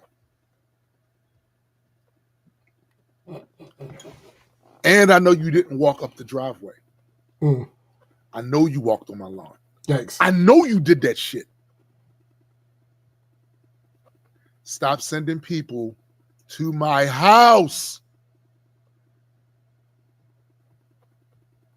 It bothers me. I'm not interested. In your mind, I'm sure you think you're trying to save me. Let's take it for granted I can't be saved. I'm a lost cause. Nessa says Janice and Bernadette better get the fuck on with that bullshit. Listen. Sister Bernadette, no disrespect. The next time you come over here handing me anything, it better be some money. Stay away, please. I already had it. And see, it's my fault too, because I already set precedent when we lived in Laurel.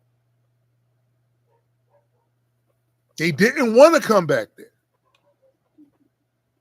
And it wasn't because I was disrespectful either, because I'm a pest. I'm going to break down everything you said. And I'm going to ask you every question. And you better have an answer for it. Leave me alone. Now let's go back. Like I said, going in a different direction. The other day, I went to take a walk. You know, the weather had been nice for a couple of days here in Maryland. It happened to be a little less than nice that day. But I had already gotten to my swing of things, so I was going to go and do that. I get a block up the street, bend the corner to a street that I refer to as T'Challa's Way, because that's where they found his body at right there. I walk up, a van goes by me. It stops. Doesn't honk the horn. At least I didn't hear it, but I did have my old headbuds in, so maybe it did. I don't know. As I keep walking a little further, I happen to look, the window's open, and the person's motioning to me. I didn't recognize him at first, and I don't typically make it a habit to go over the cars for lots of reasons. You know what I'm saying? But then when I got a little closer, that's when I saw who he was. It was my landlord. It was my landlord. Now, I don't know if he had stopped at the house first and then happened to come up, although that had to be a quick-ass stopover.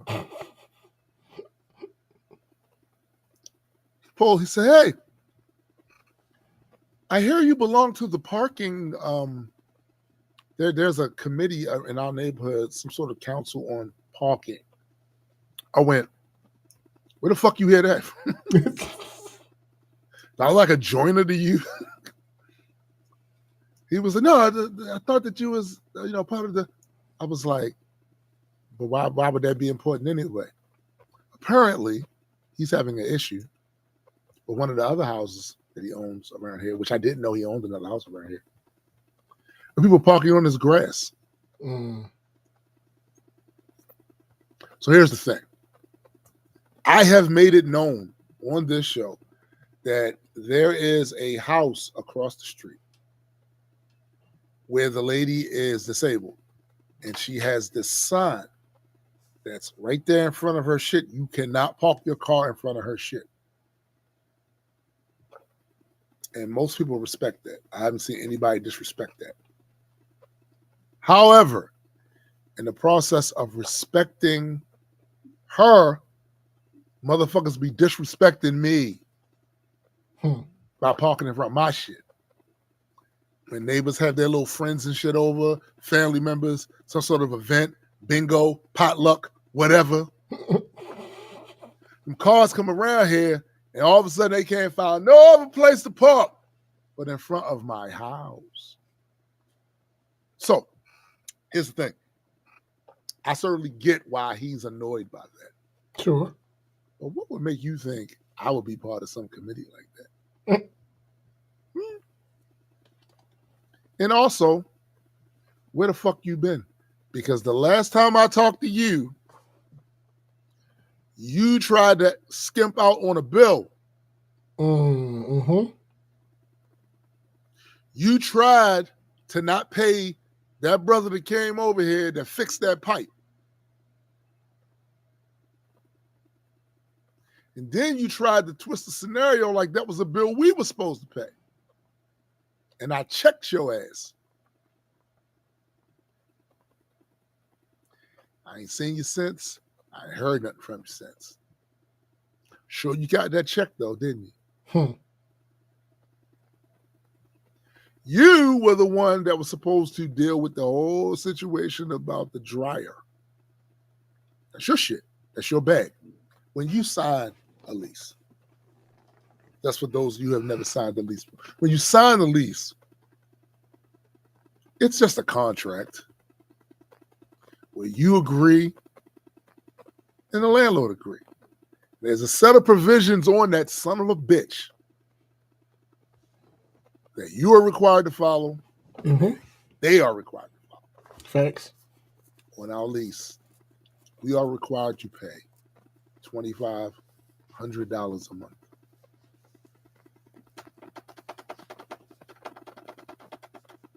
You are required to fix, and there is a list of things. If they go broke, if they go bad, whatever, they need to be replaced or they need to be fucking fixed. Yep. No ifs, ands, or buts about it. It's in the contract. You telling me, I think you guys are gonna need to do me a favor. Go pay the pay them that the service thing, and then I'll replay you at the sunset. Okay, that's the deal. That's the deal. You trying to come back acting like that wasn't said. I wasn't hearing it.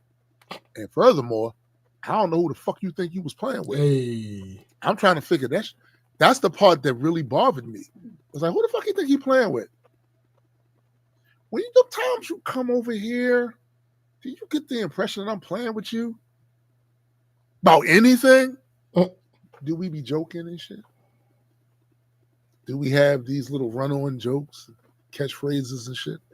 Do you think this is a sitcom? Ain't nobody playing with your ass.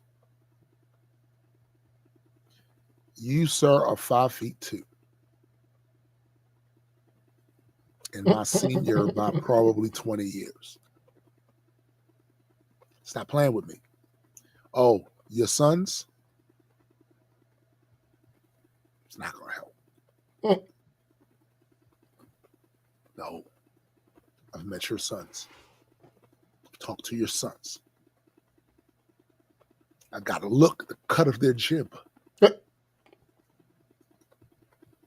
They don't have what it takes to stop me from doing what the fuck I want to do if I am so provoked.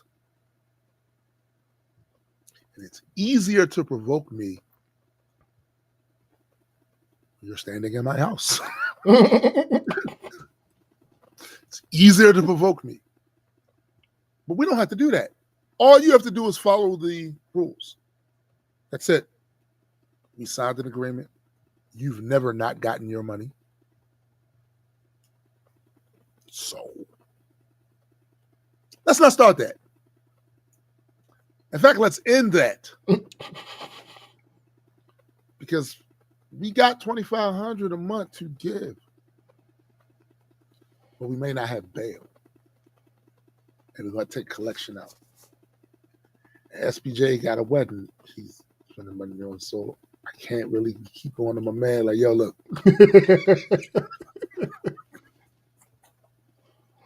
You know what I'm saying? Like, stop playing with me. And also, stop being familiar. You're just our landlord. We are not friends. And for I'm guessing we've been here 6-7 years now. I'm still salty about that table that you told us was. Nigga. I'm still mad about that sticker of Jesus you have in that room that I'm in that we can't get off the fucking wall. Stop playing with me. Take this rent and fix your shit. That's it. We don't need to have no conversations beyond that. Facts. And when I'm taking my walk, that's being timed. Stop stopping me. That's it. That's it. Like, I don't know what the fuck motherfuckers want. I swear, bro. I don't know. Ain't no way. Yeah, I'm gonna leave it there. Okay. All right. I mean, shit. Well, all right. So first, God damn. First, I want to do something. Kev's got to do stuff. Well, all right. So we have our long-standing of the week segment, which is dumbass. We have our most recent of the week segment, which is FAFO. And we have another one that I want to do today, which is probably not going to be a recurring one, but it's Revelation of the Week. Actually, you know what? Let me do Dumbass and FAFO first. Okay. Because they actually are screenshots. So this is something that I saw somewhere other than Twitter. One other thing, this is the holdover. K-Dot, don't respond to Kanye. Don't respond to Kanye. Don't. We don't want to hear it. Oh, no, I can't. Oh,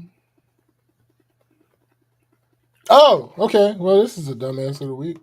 A Philadelphia man who was previously exonerated and awarded $4.1 million for an overturned murder conviction is heading back to prison after being sentenced 33 to 66 years in prison for killing a man over a $1,200 drug debt. What? Is that T in that damn timestamp? It should be. $4 million? Are you killing a nigga over 1,200? Yo, what the fuck is going on? What the fuck is happening? Why is it? We don't gotta do a lot of commentary on that. That's just stupid as fuck. All right, God, man. FAFO.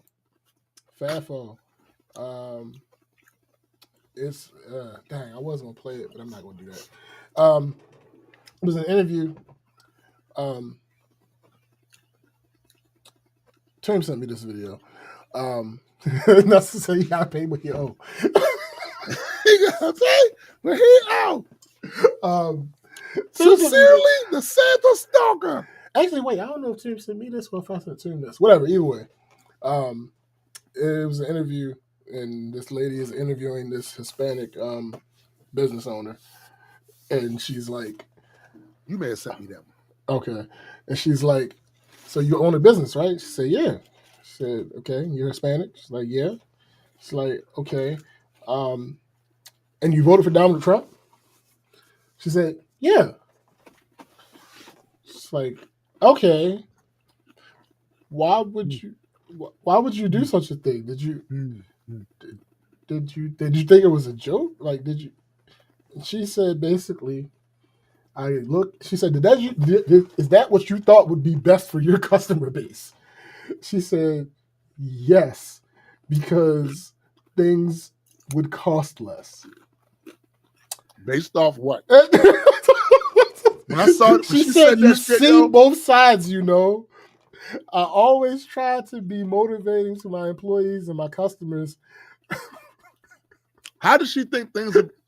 So hold on. Whoa.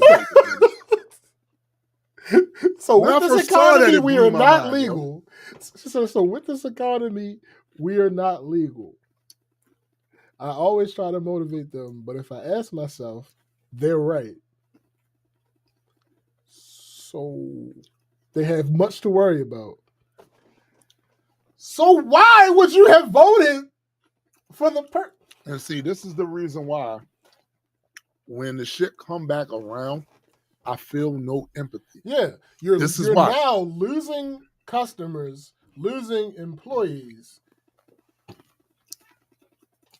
Yo, that shit is weirdo shit because, listen, there are times where what your best interest is not always clear, right? Mm-hmm. There's a little vagueness to whether or not this is in your interest or not. Sure. It's complicated. Yeah. It's nuanced. It's like, not this. No, not this. This was overt as a motherfucker. Yeah, bro. Like I don't understand what you don't understand about the situation. Me either. But hey, good luck. So revelation of the week. Not for me. Thoughts and tariffs. Hey, listen. Not for me. Concepts of thoughts and tariffs. Revelation of the week. Not for me. I knew this. But how many of y'all? How the segment goes is going to be determined if anybody reacts crazily. How do y'all feel about this statement? Tootsie Rolls are not chocolate. I thought it was caramel. They're absolutely not caramel. So I thought it was a dance. Shut up. One of my coworkers, not to say about cotton candy. One of my coworkers, I guess, was calling themselves shitting on another of my coworkers. No. Not like in jest, of course. It wasn't malicious, but like you know how like you'll come to somebody and you're like, hey, you know this person? They're kind of dumb. They thought such and such was such and such. That type of thing. So she comes in to where we are and she says, yeah, you know, such and such was here yesterday. And she walked over to the candy dish and she said, dang, y'all don't got no candy? You don't got no chocolate? And she was like, yeah, Tootsie Roll's right there. And she said, she was like, no, I didn't ask for Tootsie Rolls. I asked for chocolate. And she's like, yeah, she doesn't even understand how that Tootsie Rolls are chocolate. And I'm like, and the person that I was talking to just stopped, slowly panned towards me, and we locked eyes. And she was like, go ahead. I said, yeah, Tootsie Rolls are actually not chocolate. I think I understand why you believe they are, but it's taffy, right? No, it's some weird mix. It's something between taffy and caramel, like as far as the what it is. Yeah. She said, no, Tootsie Rolls are absolutely chocolate. I said, no, they are not chocolate. She said, it's brown, and it take. And I said, "Oh my goodness." Okay, all right. Let's. Okay, so hold up. This is egregious. Right, yo, so I'm a chocolate connoisseur. My daughter loves fucking chocolate, yo. It's one thing for someone telling you that Tootsie Rolls aren't chocolate to be like shocking to you. Yes. I understand that because I understand why you think they're chocolate, right? Yes. It's a completely different other thing. It's like a situation where but they brown. Right. It's like a situation where like you know the fundamentals of how something works, but you never contemplated it. So when someone brings it to your attention, you're like, oh shit, wait. But that didn't happen for her. There was no, oh shit, wait. There was no, absolutely not. They're chocolate. So you've never had chocolate before. Listen, so I have the ingredients right here. I have the ingredients right here. I'm looking at the ingredients right here, yo. The main ingredients: sugar, corn syrup, partially hydrogenized soybean oil, condensed skim milk, cocoa, whey, soy, and some artificial flavors and shit. Yeah. Like,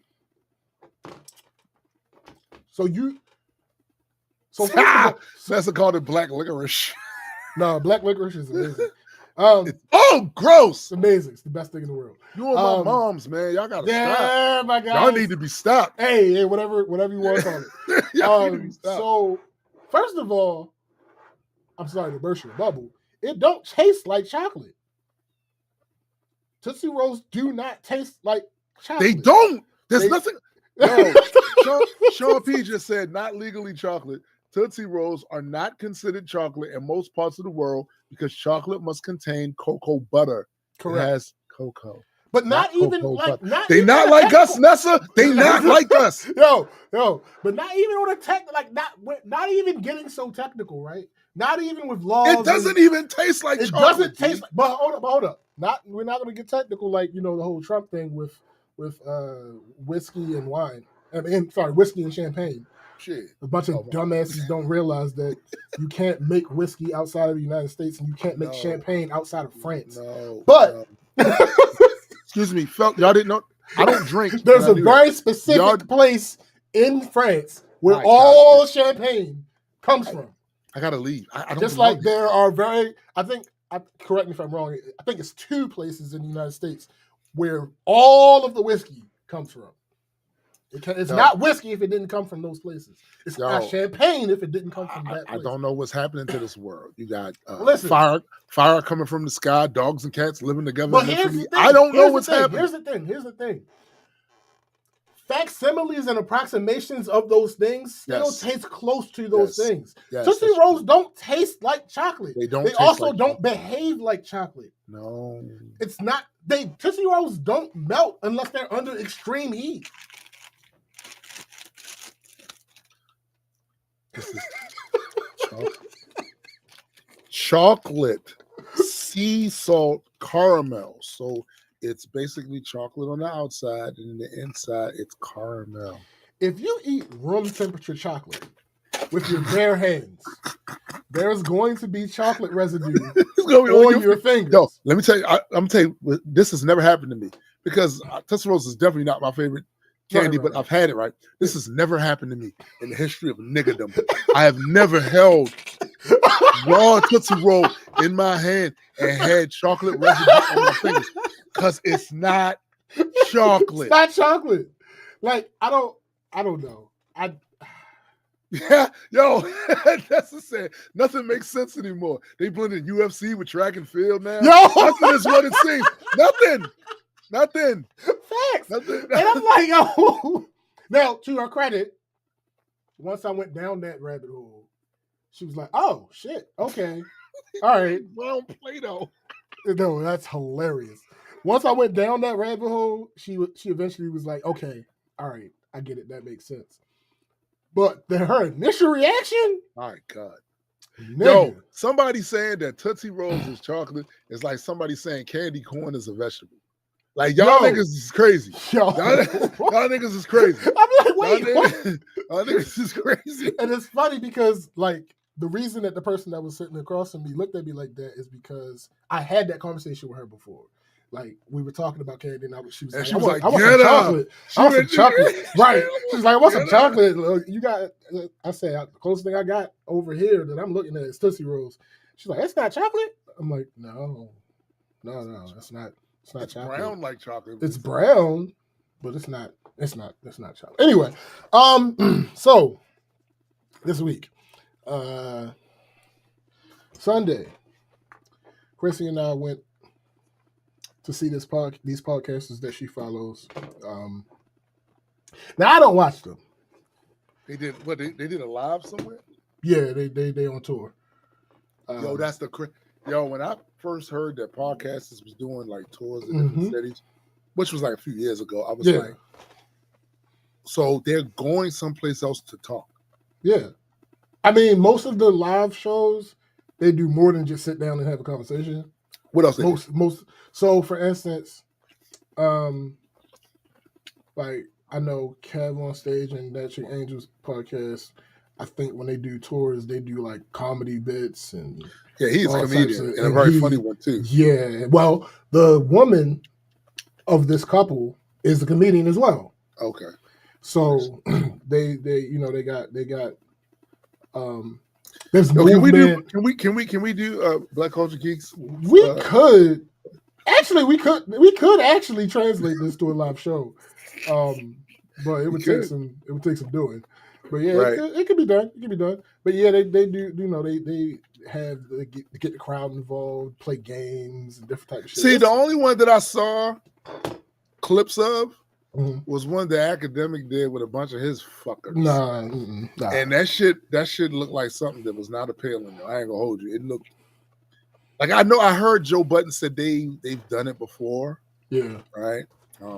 It might be fun. But also, some of them are literally just the episode. Like, whatever a normal episode would be, just in front of people. Yeah, some of them absolutely are that.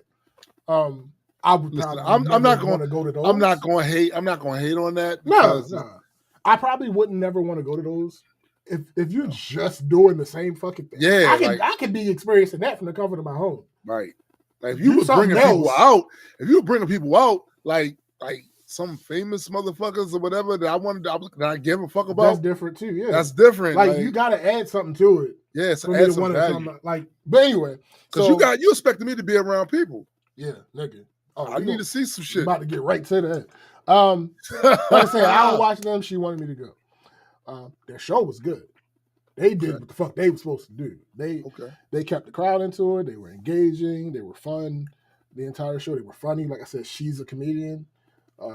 So they were funny. They were engaging, all that other good shit. That part was great. But this venue, nigga. So the show was supposed to start at 7.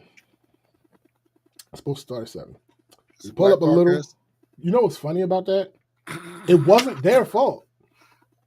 It don't matter. CPT. Wait. I'm gonna get to that. That's funny. I'm gonna get to. That's funny. Nature be doing that to us. So the show was supposed to start at 7. We pulled up a little bit before 6:20. The doors are supposed to open at 6:30. Shortly after 6:30, people start getting out of their cars and walking towards the venue. The doors were still locked. So we stood out there for like 15 plus minutes. Finally, someone opens the door. So in my head, when we were standing there, I was like, "Oh, this is a black run place, ain't it?" No, we opened the door. It was only 2 black staff members. Everybody else. Oh, so you mean the rest of them were either Belizean? No. All the rest of them was white. It was not. CP they got a version of CP. No, it was not. It was not CP. It was 2 CP and they call it island time though. No, nigga, it's different. So that was annoying. Somebody finally opens the door. All right, cool. It's one of those setups where there's a door and then a small area and then another door to the main. The first door didn't hold itself open. Nor did anyone who works there put anything in it to prop it open.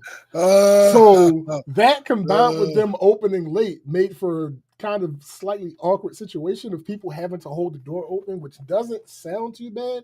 And it isn't. Y'all don't have a problem. Y'all have a problem holding the door. No, it's not too bad, but it's just not something that should have had to happen. I agree. Either it should have a mechanism attached to it that holds it open, Absolutely. or somebody should have brought something out to put in it. A doorstop is inexpensive. Nigga. You see, this is the problem with y'all. Y'all want extras. Oh, that's extras? Okay. Bet. So we get in and we check in. They didn't require us to show a ticket. They asked for a name and I think confirmed a phone number. So anyone who knows you effectively could have heard that you were coming to the show. Wow. And if they arrived before you and happened to know your phone number, there would have been issues. Wow.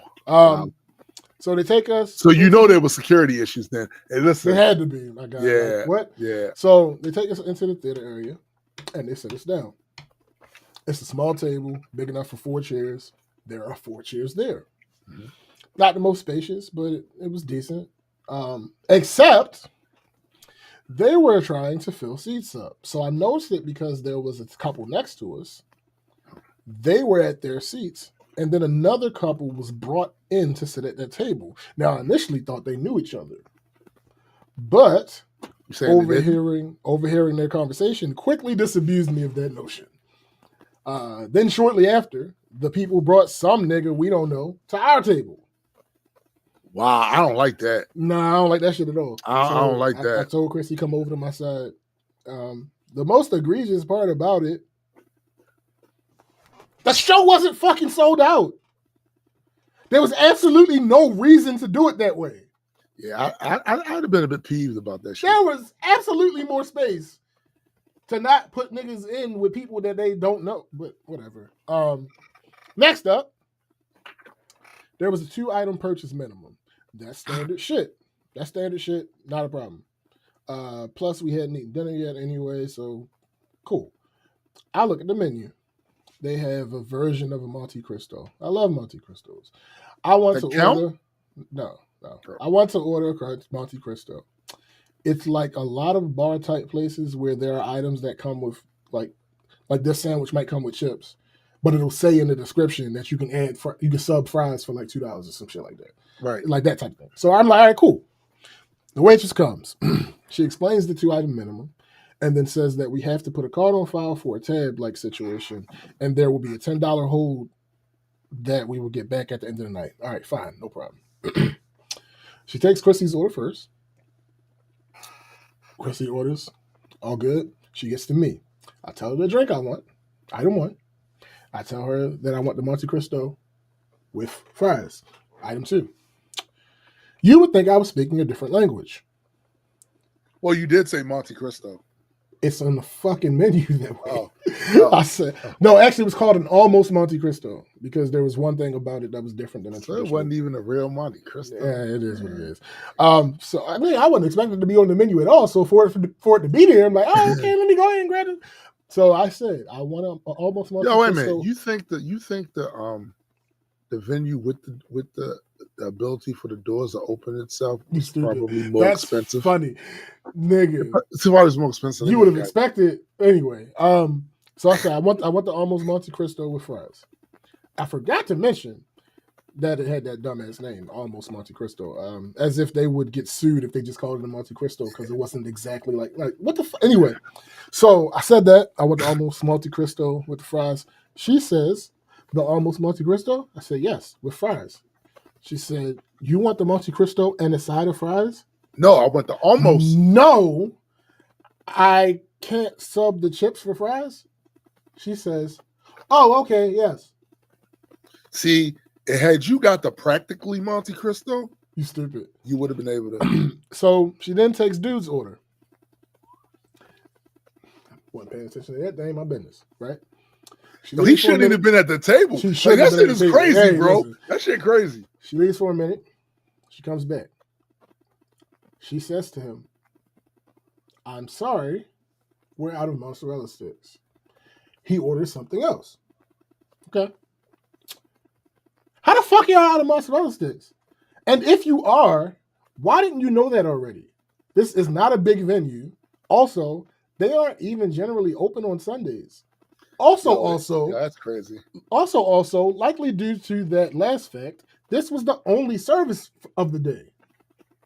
Why the fuck didn't you know if y'all happened to be out of mozzarella? Okay, whatever. Couple minutes go by, and I get a notification from my phone. It's Capital One telling me that a payment for like $43 had gone through on my card. It's what? Capital One. Capital One? Shut up. The only reason I didn't panic is by this point. Wait, how much was the bill? The expense? Yeah, no, you don't bury the lead. Oh, so the only reason I didn't panic is because at this point I realized how inept this place was. You literally just told me that this was a tab situation, and that there was a $10 hold. Why is there a payment for anything that isn't $10 on my card before I even get my food? Mind you, the $10 charge never happened. It's weirdo shit. They literally just charged me for what we ordered immediately. That's not how a fucking tab works. No. So you ordered a Coke. And it's not a tab, my guy. It's not how a fucking tab works. So the last stupid thing that happened is, can you guess what the first food item was to arrive at our table? Your fries. Nope. Oh, mozzarella sticks. Yes! Mozzarella sticks were the first food item to arrive at our table. They literally told this nigga that they were out of mozzarella sticks, and so he ordered something else. So the mozzarella sticks. Y'all niggas had it. Got that man's mozzarella sticks. Yo, so the mozzarella sticks just literally sat on the table the whole night because I'm guessing he assumed that they were ours because she told him they were out. And the funny thing about it is, if I was a better nigga, He was better. I would have told him. Because Chrissy said, at one point she looked over to me, she was like, babe, I'm pretty sure he's not touching those mozzarella sticks because he thinks they're ours. If I was a better nigga, you a terrible person, yo. Hey, listen, I don't like niggas. So, yeah. But if I was a better nigga, it is what it is. If I was a better nigga, I'd be like, hey, my man, these yours. Like, we ain't order mozzarella sticks. I know she told you, but yeah, these yours. But he ordered something else. It's not like, hold up. He ordered something else. If it was a situation where he didn't order anything else, I would have said something. Okay, that's fair. But he ordered something else already. And this next question is very important. Did either you or Chrissy eat one of those mozzarella sticks? We ain't touching them. So at the end of the night, it probably was the last mozzarella sticks in the building. You know, let them shit sit on the table and go to work. It ain't my fault, yo. She fucking whatever. And she came back afterward. Oh. Like whatever. She came back to check on us after whatever. But yeah, the opener was pretty funny for the most part. And like I said, the main act was definitely funny. So if I'm just rating the entertainment, this will probably get like an 8 out of 10.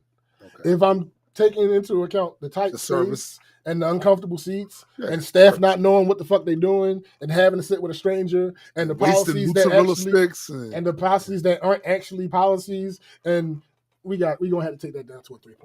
Oh, but Chrissy enjoyed herself, so I guess we can bump it back up. So you got to bump it back up to like at least a 7. Nah, 5. I ain't going that high. We can go up to a 5. I mean, was the not quite Monte Cristo any good when you ate? Yeah, it was good. It wasn't a Monte Cristo, right? But they told me that. Right. They told me that, so I ain't mad at it. So basically, when you ate we lied, this ain't a Monte Cristo burger. Mm-hmm.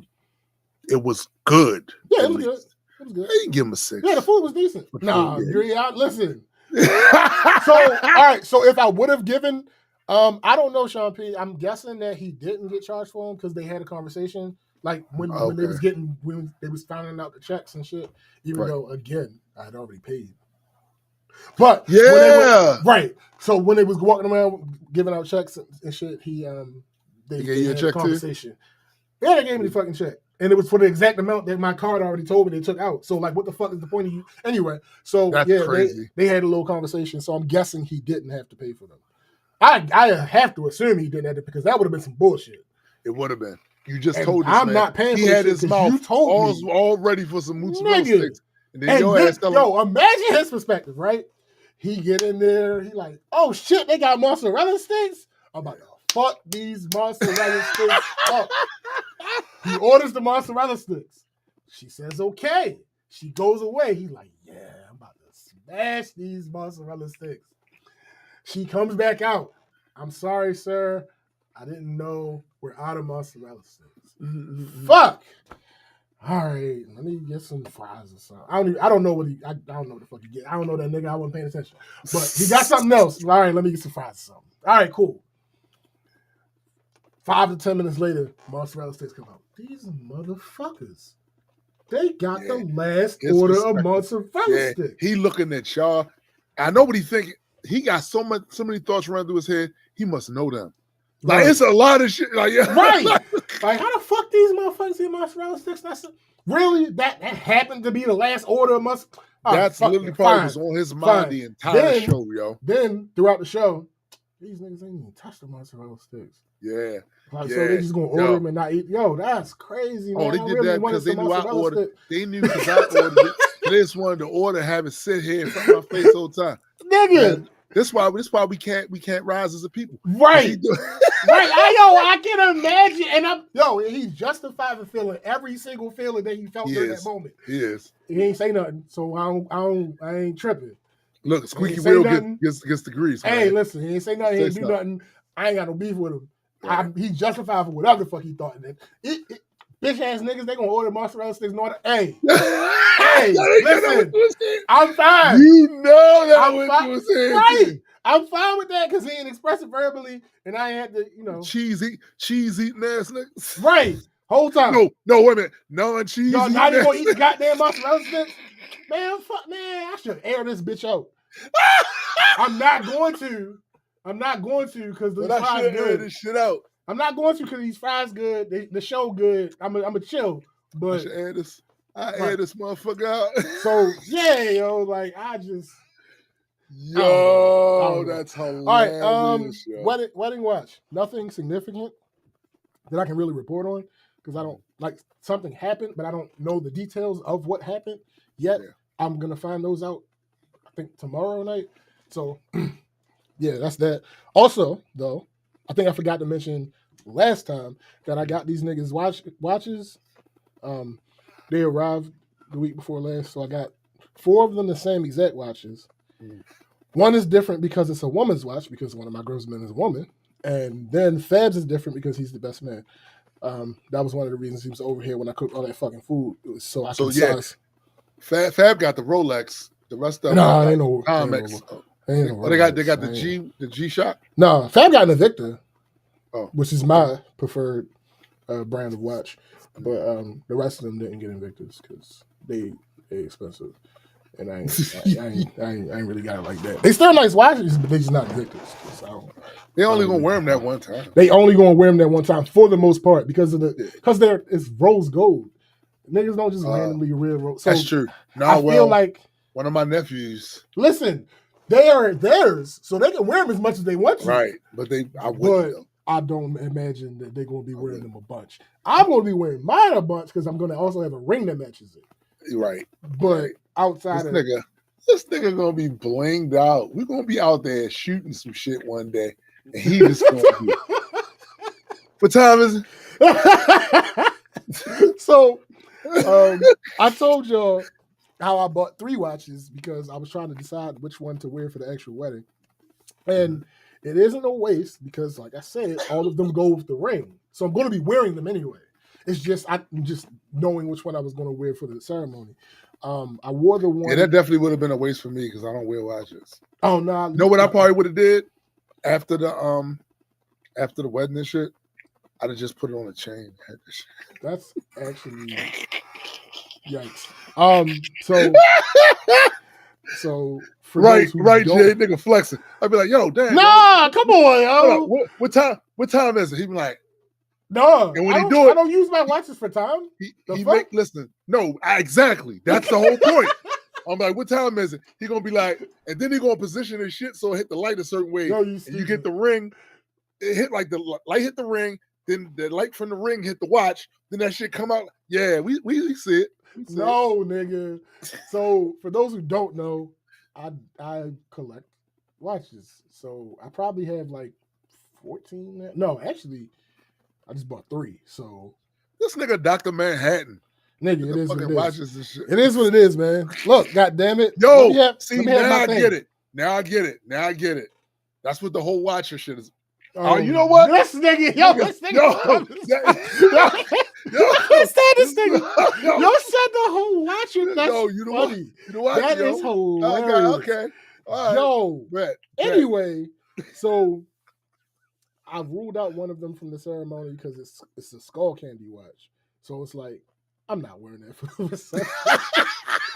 In my mind, when I bought it, I was like, this is an option. The reason that I believe that I felt like it was an option when I bought it is because it was difficult finding the exact combination of rose gold and black that I was looking for. What kind of skull candy was it? Tootsie flavor? Shut up. That ain't chocolate, B. No, it's not chocolate. So I finally, I since I ruled that out, I wore that Sunday. When we went out. You wore it Sunday when you was in the thing. Yeah, I wore it Sunday. That was it looked real nice. How was the lighting in that place? Oh, it was a dark. It was a.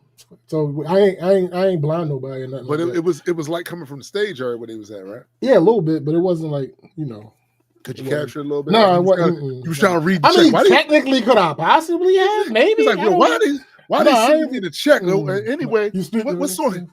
No, nigga. No, that's not what happened. But now I feel like now it's 2 to choose from the ceremony, but I kind of feel like I might end up changing for the reception, and in that event, I might end up wearing both of them that day. So you're doing a outfit change? I don't know yet. I know she is. I hear that shit, Patty. But I don't know because she's not gonna let me wear what I want to wear. I hear that Stephanie Mills ass. So it might not be no. She's not gonna let me wear what I want to wear, so it might not be no point. What you want to wear? What you want to wear? Not a suit. I know that's right. I've been contemplating the whole time. I was like, am I wearing a suit? I need to be comfortable when I'm shooting pictures. Listen. You gotta excuse not to wear a suit though. Yeah, I know. I'm sitting there thinking like, do I want? Because I know I'm gonna take a picture with this nigga. Yeah. Facts. It's gonna be one of those 1980 at the club with the fucking graffiti background type. Facts. So yeah, I don't know. I'm still on the fence on whether I'm gonna change because that's just more clothes that I have to worry about. Right. If it was going to make me more comfortable, that would be perfect. I wouldn't care that it was more clothes, but I gotta think about that for shoes too. Yup. Because mine are cool, but I don't know if they are. I don't know how long the wedding's like 3 hours or some shit like that. Oh, don't give me the line, nigga. Something like that. So yeah, I got to figure out what's going on with that because my dogs bought. Nigga, no, flat, yo. I get it. You know I get that shit because ain't no fucking way. Shit, if I brought the watch a bit. Matter of fact, I'm about to go get the watch. Yeah, get the watch. The skull candy joint that I wore already. This nigga is Uatu, the watcher, because that nigga collect watches. Yo, I just never been into I've never really been into it. I've had watches because I had older family members who thought that's a great gift or whatever. But I just never was a watch dude, man. Like before cell phones. I know. Yeah, I predate cell phones. A watch, maybe to specifically tell time, but the watches over here. I'm not doing that shit. None of my except for the ones I just bought. None of does my it tell time though? Does it tell time? So it's not even. No. The ones I bought, the battery's not dead yet. Okay. But they the only ones. I don't know. I hear that it's probably not going to focus, but I hear that shit. Skull Candy shit. Look at this. Yeah. When I saw it, I was like, oh yeah, I gotta get that. Because it had Mr. Yo, Mitch. I wish you was with us. We went to Panama.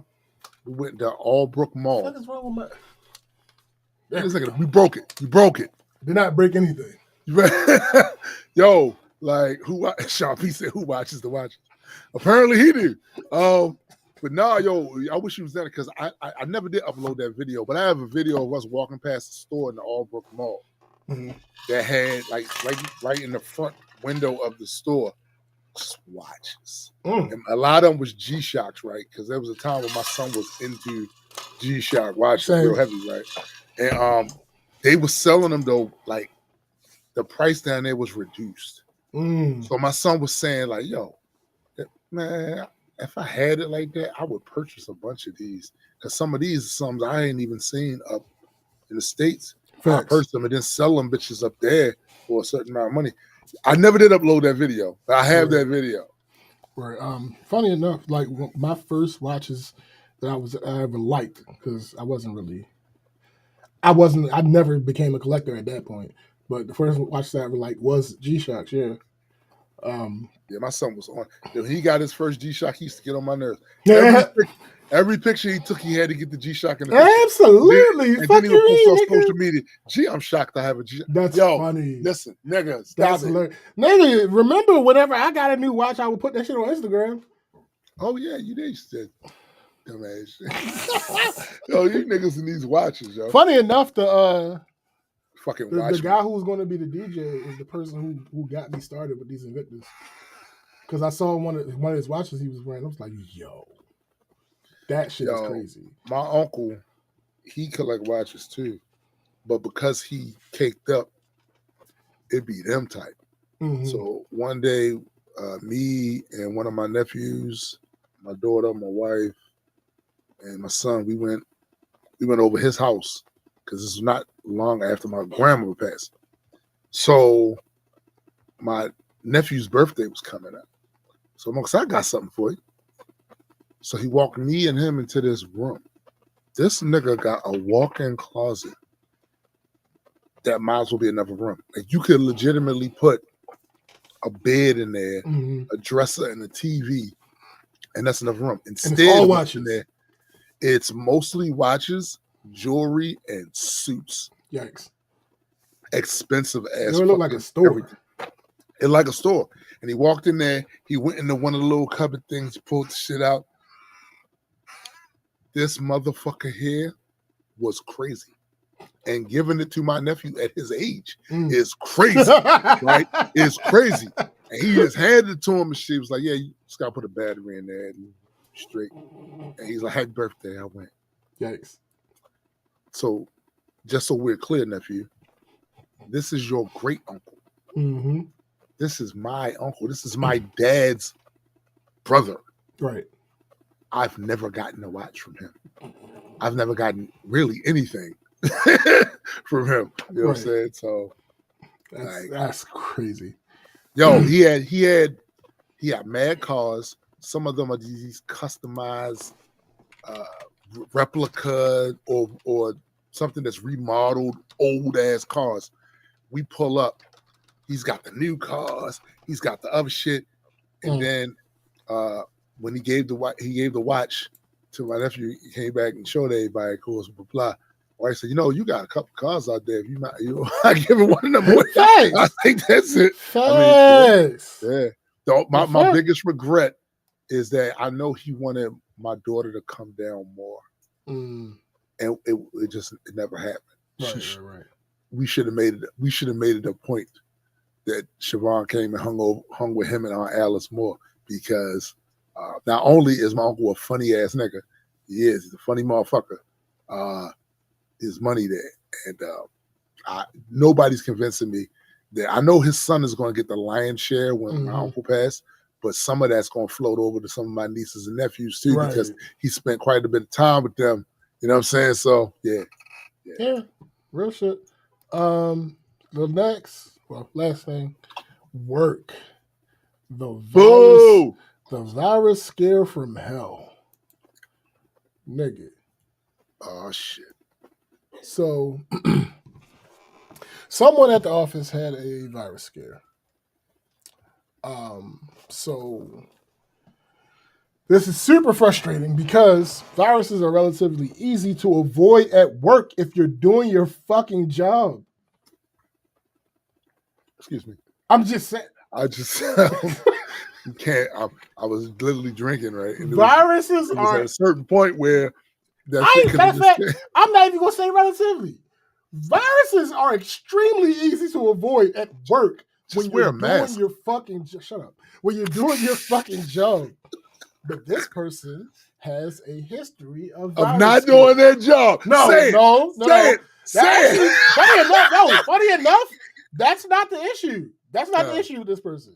Okay. But they do have a history of virus scares. They look at news on their lunch break, which in a vacuum, I don't think it's a big deal. Depends on what sites they go on. That's the thing. The problem is they can't discern a legitimate link from an ad. And certain ads aren't legitimate. Bro, also, legitimate news sites aren't going to have shit on there popping up. That could, but this also tells me about this person is they be looking at kooky ass sites thinking they getting some real news and shit, and it's probably some bullshit. Right. So Tuesday, I get a call from them saying they got a pop-up that looks like it could be trouble. All right, cool.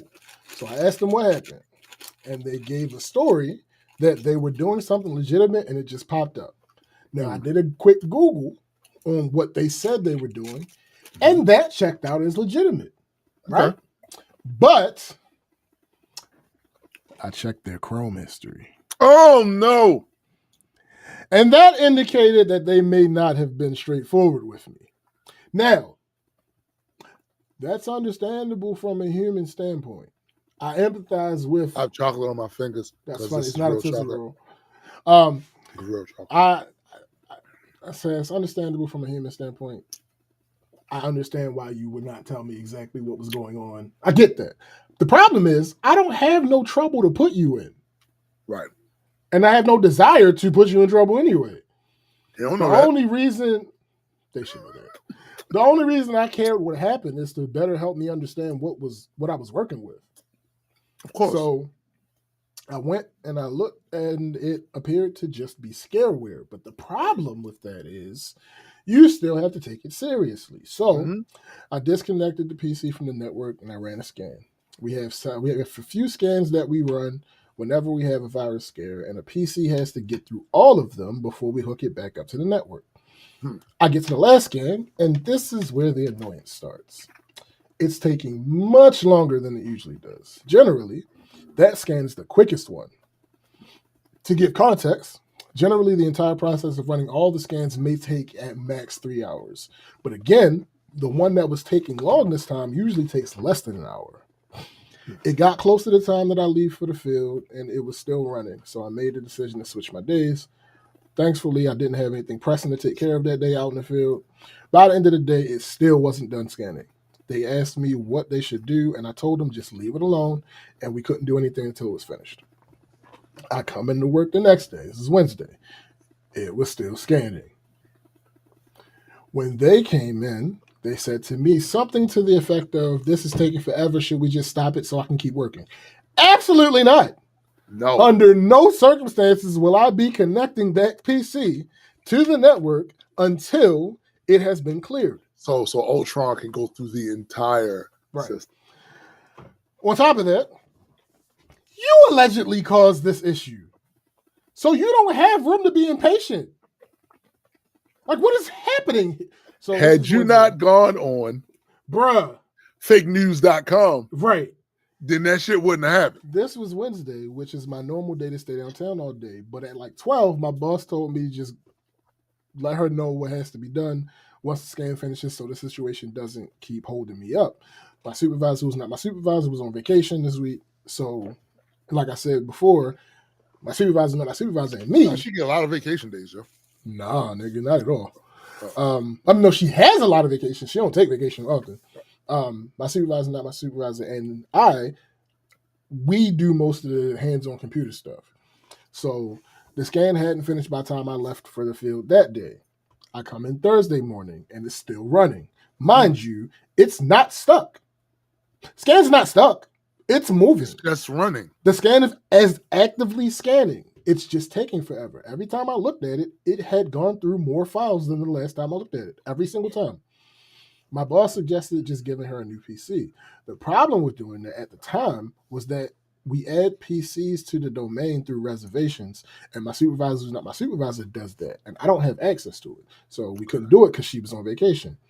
So at that point, it was time to think of how else this person could be productive. Once we realized that there were several other PCs that were in service already that she could, not she, that they, whatever. It's confusing when I don't add names.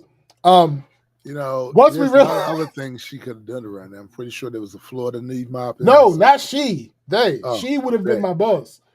Oh, yeah. It's a lot of other things they could have been doing around there, like dusting the furniture. Once we realized that there were several PCs that were in service that they could use, we were less concerned about it taking as long as it was taking because it has to finish. We're not about to put the shit back in service before this damn scan finishes. Right. So that was Thursday. I come in Friday, and it is still scanning. I made the decision at that point that no matter what happens between then and Monday, that we would be pulling that PC. Right. One possible reason it could be taking so long is that there is malware that is designed to slow down scans. There are other potential reasons, but I can check for all of those after I have the PC away from their desk. Right. So now their supervisor comes up to my desk.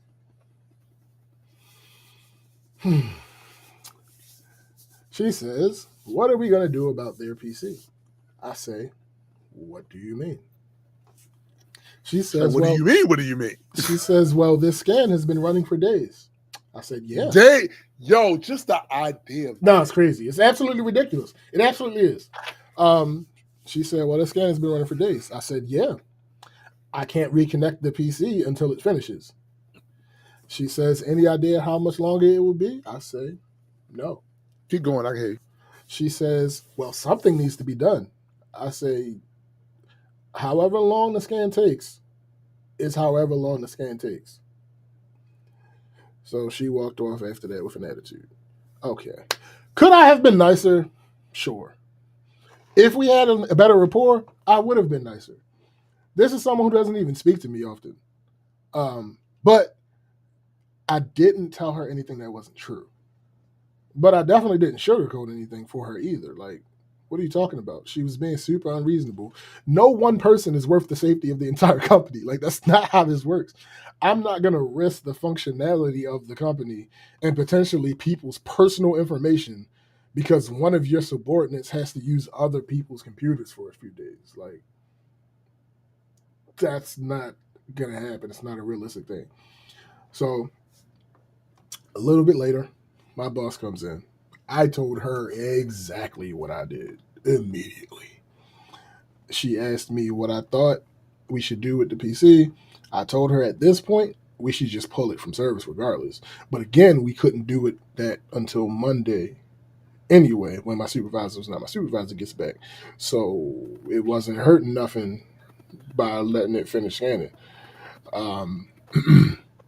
So also I told her we should give this person my PC and I would take one of the newer ones because with their history, we didn't want them to take out a fresh PC and now we have a new PC that we just recently paid for that is out of service because they don't know how to stop getting virus scares. So I actually honestly don't want a new PC at work. I don't feel like setting it back to exactly what I need and exactly what I want, especially after I just went through that here with Shuri and Okoye. So another reason, though, that I probably should take the new PC is because we don't have many PCs in the building that are on Windows 11 that are active, and the only new computers that we can get right now are on Windows 11. And I need to see how it plays with our stuff, our programs and stuff, since we won't be able to buy any more Windows 10 computers, and Windows 10 goes end of life this year. But yeah, like I don't know. Like, given what was going on, I do not understand why it made sense for you to complain about the computer not being usable. Do you not know what a computer virus is? Like, do you not know the damage that could be caused if a virus like gets through? Like, God damn it, mute your phone. Shut up. Like, do you not know the damage that could be? Like, she wasn't with the company when we had that scenario where we had to replace every single fucking. Oh, that's why she don't know. No, you shouldn't have to go through something like that to be aware of how this works. My thing is, when you go on TrumpisAlwaysRight.com, that's funny. There's a lot That's of hilarious viruses and scams on there. You know what I'm saying? And she should know that. She should have known that. So I'm like, I don't understand what's happening right now. Like, I get that your subordinate can't use their computer. I get that. I understand that. And the problem is now she's mad at you though. My entire I do not care. My entire that's why the first thing I did when my boss came in was like, hey, such and such probably mad at me right now. She's like, what you do?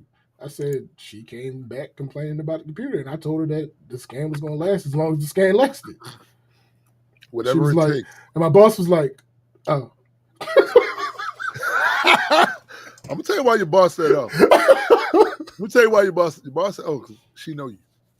No. My boss said, oh, because I was right. There's nothing we can do. This shit got scared. Doesn't change what I just said. The shit got us scared. Like, we're playing. So if my supervisor was not my supervisor was there, that person would have had a computer quicker than having to wait until Monday because we could have put the new computer on the network. Right. But since we couldn't, there was nothing. I mean, you were at work. I'm speaking when I say you don't mean that person. Mm-hmm. You were at work. You're not supposed to be using that shit for that shit that you. This and is not your computer. Right. So this is not your computer. So without getting too specific, when I went in the Chrome history, what I saw was that What's the Asian beauties? No, shut up. That this thing that had popped up, that wasn't the first time that it popped up. It had popped up the day before, actually, when they were going somewhere else that was not this legitimate place that they said they were going. Right. But I couldn't print that out and give it to my boss because I had to disconnect the computer from the. So Monday, when I'm able to put another computer there, I'm going to boot that computer up by my desk so I can show my boss, like, this is what happened. Right. And if not her is the supervisor. If she comes, if she wants to see that, then she can look at that. This is why the computer was down for almost a week. This is why. Not because of anything we did. This is why. Because she went on Pornhub. It was not Pornhub. It wasn't anything salacious.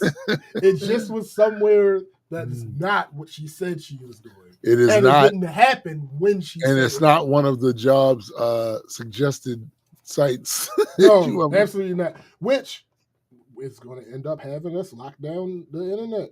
That's how that works. And people in the field fuck get up mad. everybody else. Man. People in the field get mad because they're like, "Why are we going to be like that?" I said, "Because somebody, one person. All it takes is one person. All it takes is one person fucked up so badly that changes had to be made.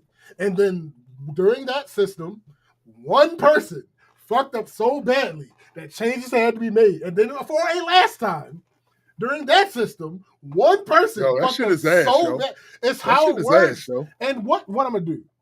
What am I do? Tell my bosses like, oh, they'll be fine. No, because I. Why would he speak? Why would you do that? There's no reason for you to do that at all. It wouldn't be genuine. I would be being disingenuous. Not only wouldn't it be genuine, it wouldn't be smart to do. No, like, you know how these motherfuckers it's giving me more work. Yeah. Like, no, that's the look. There are several things that I will tolerate at work. One, because we're at work. Two, because I get paid. You said certain things you would tolerate at work, but one of them is not giving me more work. No, the only people that can give me more work is my boss. Yo, listen, I need y'all to hear what he said.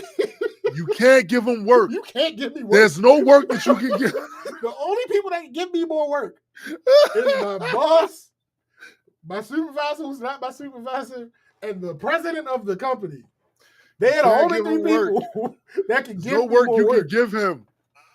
There might be people that say something to me like, oh, this is blah, blah, blah. And I'm like, okay, instantly. Is this necessary? This is inner monologue. Yes. Instantly, you come up to me with something that you want me to do. First question I ask to myself, is this necessary? I say self. If no, that's it. If no, that's the end of that. If yes, okay. Is this something that my boss would agree with and would want me to do? Yeah. Am I investing time in this? It's something my boss wouldn't have a problem with. Right.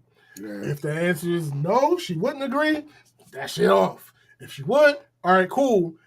Sometimes, depending on who it is, I'll tell them I got to talk to my boss first. And depending on what it is, I'll tell them I had to talk to my boss first. Other times, if it's not something that I'll just go ahead and do it. So are you saying that? Are you saying that if one of these coworkers comes up to you and say, I have the whole collection of Married with Children. I need you to install this DVD player into this. Absolutely. That's probably not something your boss would That's never something that's going to happen. Like, and the thing that I always hate about supervisors, you are someone's boss. You're not my boss. You know what's crazy about you saying that? So when I was running the sanitation department at Philip Seafood Warehouse,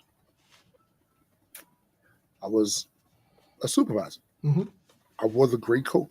Mm-hmm. That signified the motherfucker in charge.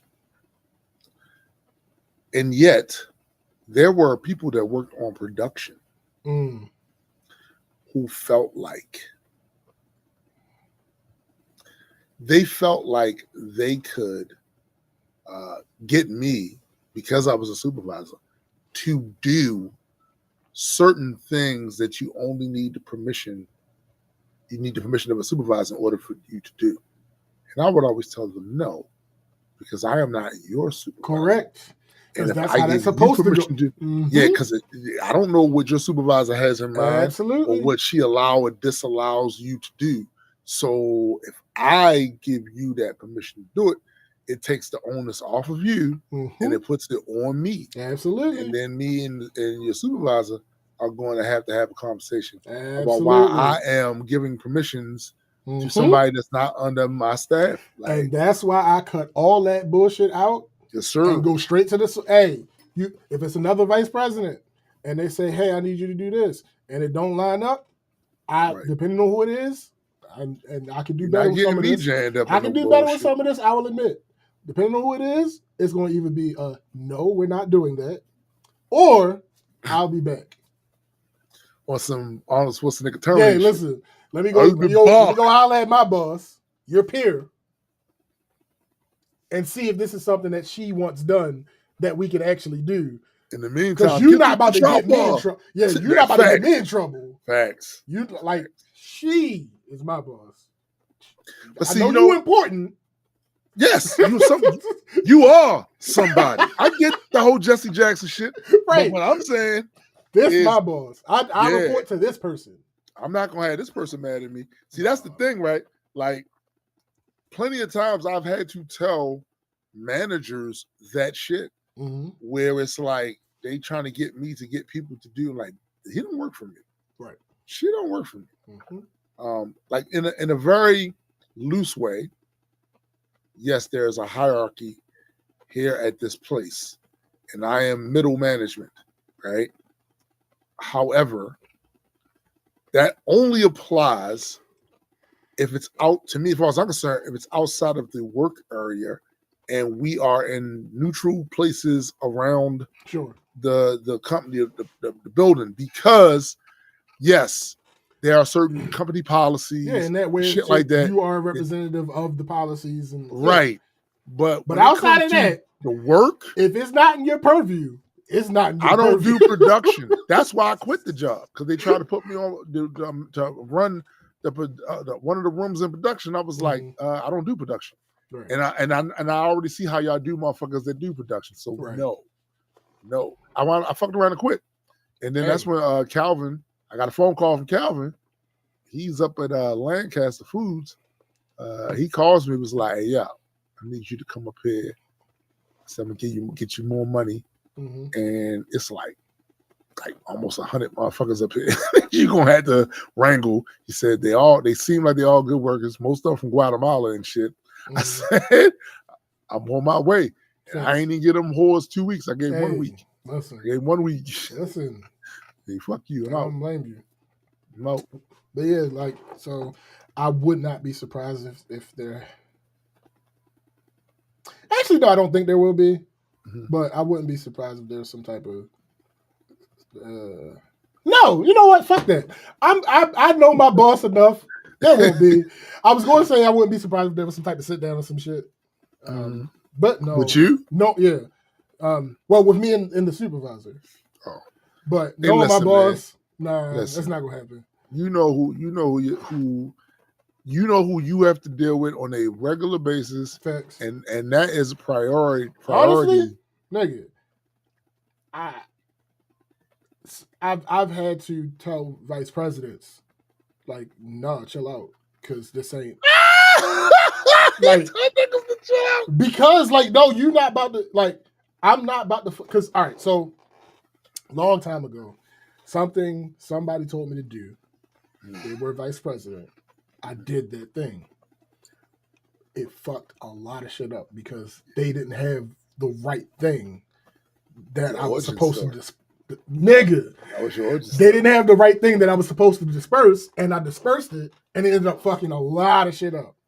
So basically, from that day, yeah, like basically, had you stopped the guy that robbed the wrestling joint, Uncle Ben would still killed. Be here. Yeah. You know what I'm saying? Like, so like, nah, from that great day, power comes great responsibility, motherfucker. What?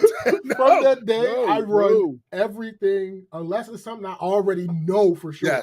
Yes. I run everything past my boss, and my supervisor is not my supervisor. Is this good to do? Should I be doing this? Right.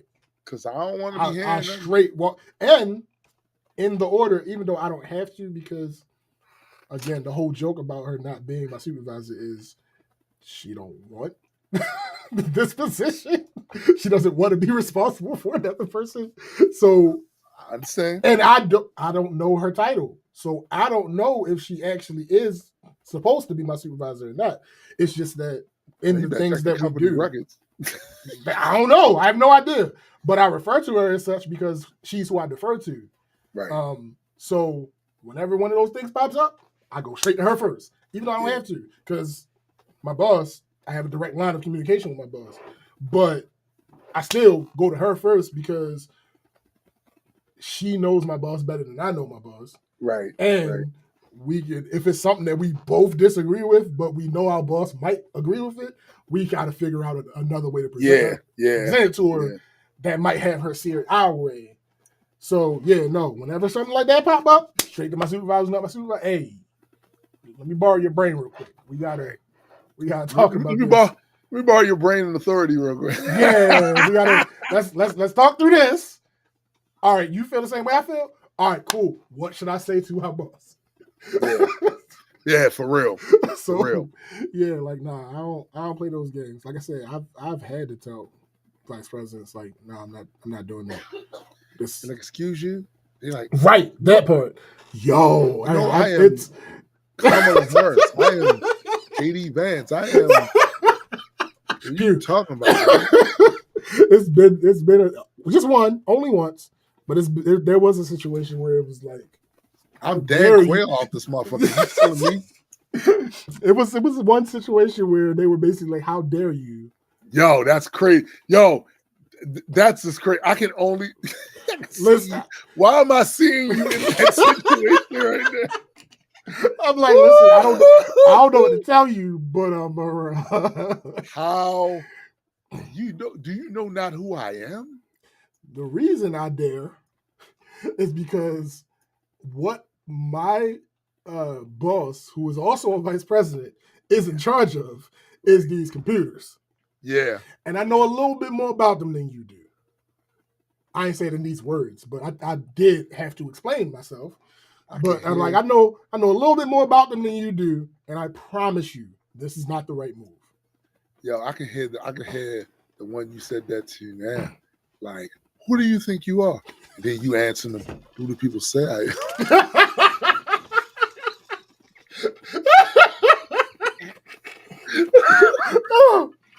And then somebody said, somebody said, Matt Damon. No, listen. No, then they assert their authority. Like, do you know who I am? Yeah, that's crazy. I'm going to repeat myself. Who do you think you are? And then I hit him with, my name is Uatu.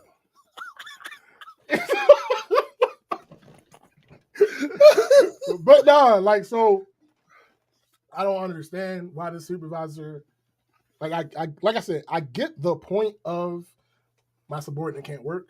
Right. But that wasn't true. Number one, that wasn't true. Because we made sure that they had other places that they could do the things that she needed a computer for. Right. That they needed, I keep doing that they needed a computer for. Right. And secondly, I do not care about your duties when they come in conflict with my duties. Yeah. One of my duties is making sure that this bitch keep running. And if I do what you want me to do, that might stop. Yeah. And overall, that is when I have fucked up. Right. For you. I am absolutely not doing that. That, like I said, I was here when we had to replace every single computer in the building because somebody had a virus and it propagated. Some of y'all wasn't here, nigga, for this shit. Yeah. And I get you wasn't here for that, but I experienced it. Yeah, I was about to say, I'm the one that had to come in here on the weekend and take care of that shit. Like, and ain't nobody trying to hear that shit. Right. Nobody trying to hear that shit. Not the move. So, yeah, that's it. We would like to thank all of you once again for joining us for another rousing edition of the Black Culture Geeks podcast. Please note, there is always music. Always. Music from the past, mm-hmm. current music, mm-hmm. music in the future. Absolutely. Music on tap. Mm-hmm. Go to your favorite streaming services. Yeah. That's all we got now. Yeah. And go and run them numbers up. Absolutely. Appreciate you. Feel nostalgia for some old stuff. Go listen to that. Yes. Do that. Do that shit. Yeah. Also, don't forget to check out my sister, his significant other, Chrissy's podcast, Heard It Through the Grapevine. Pretty sure they're back this week.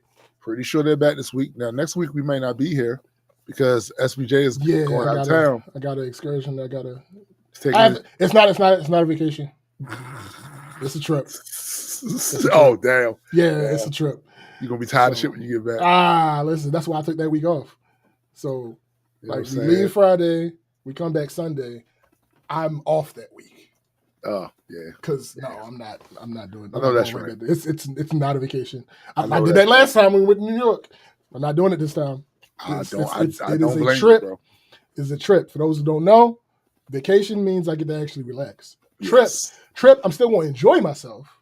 But it's activities here. But I'm not going to get to relax. Yeah, it's 4 girls that I'm gonna have. Oh, nice. Sean P got his. I was just about to say something. Sean P got his metal copy. Yeah, it's 4 girls that I don't. They need to be watched. Yes. Now, luckily, it's a little better this time because it's 2 other guys that are going to be there. Right. So it's a little better. And it's not as congested of a place as New York City. Yeah. So it's going to be a little bit better. It's still a trip. Right, and they're not going on planes, so expect them to be there. back. No, we're not getting on. No, we're driving to this destination. So, Speaking of Sean P's metal copy of issue 2, thus far, about 20 people have used their codes. There were 77 backers in total. So, some of you who have not, go check your Kickstarter inboxes with the codes to get your comic books. We have some artwork that we're working on to come out. Can't wait for you guys to see it. This nigga. So for those who are listening to this on Shopify, what this nigga is doing, he's pulled his book and his poster about. Plural. This is all of excuse me, his books. And This is all of them. This is it's both. Oh, shit, hold up. My bad. Look at this shit. Yeah. Look at that. Hold up. What y'all talking about? What y'all know? Y'all don't know nothing about this. Hold on. We got his trading cards. Y'all don't know nothing about this. Hold on. Look at that. He got all of it, man. Look at this. Look at this. Hold on. This how he getting down. I'm just saying. What are y'all talking about right now? Like, what are y'all going on about? Look at that. Hold up. That's not quite it. I just gotta rearrange because I don't want these to get messed up. See, if you're a real fan, a real collector, these type stuff stay in the cardboard. Yeah. You don't take that out. You buy the digital, so you read that one, but you don't put your You got stuff going on.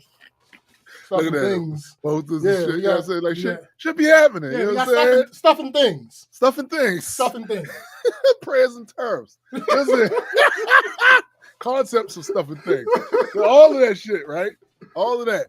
But yeah, if you haven't already and you supported that last Kickstarter, go check your Kickstarter so that you may use your codes and get your things. And also, don't forget my man Super Side Guy, my other man Hendrick. Mm-hmm. Their Metas and Mutants podcast. Check that shit out. Mm-hmm. My man GA has music on Bandcamp. Go look up Gifted Anomaly. Go check his shit out as well. Yeah. So also shout out to Nessa for we ain't talked to you. Absolutely. Good having you on the stream. Facts. You know what I'm saying? Like, yeah. So for my man SPJ, I am Tombstone the Dead Man. And for the greater multi-world entertainment family, we are out. Peace.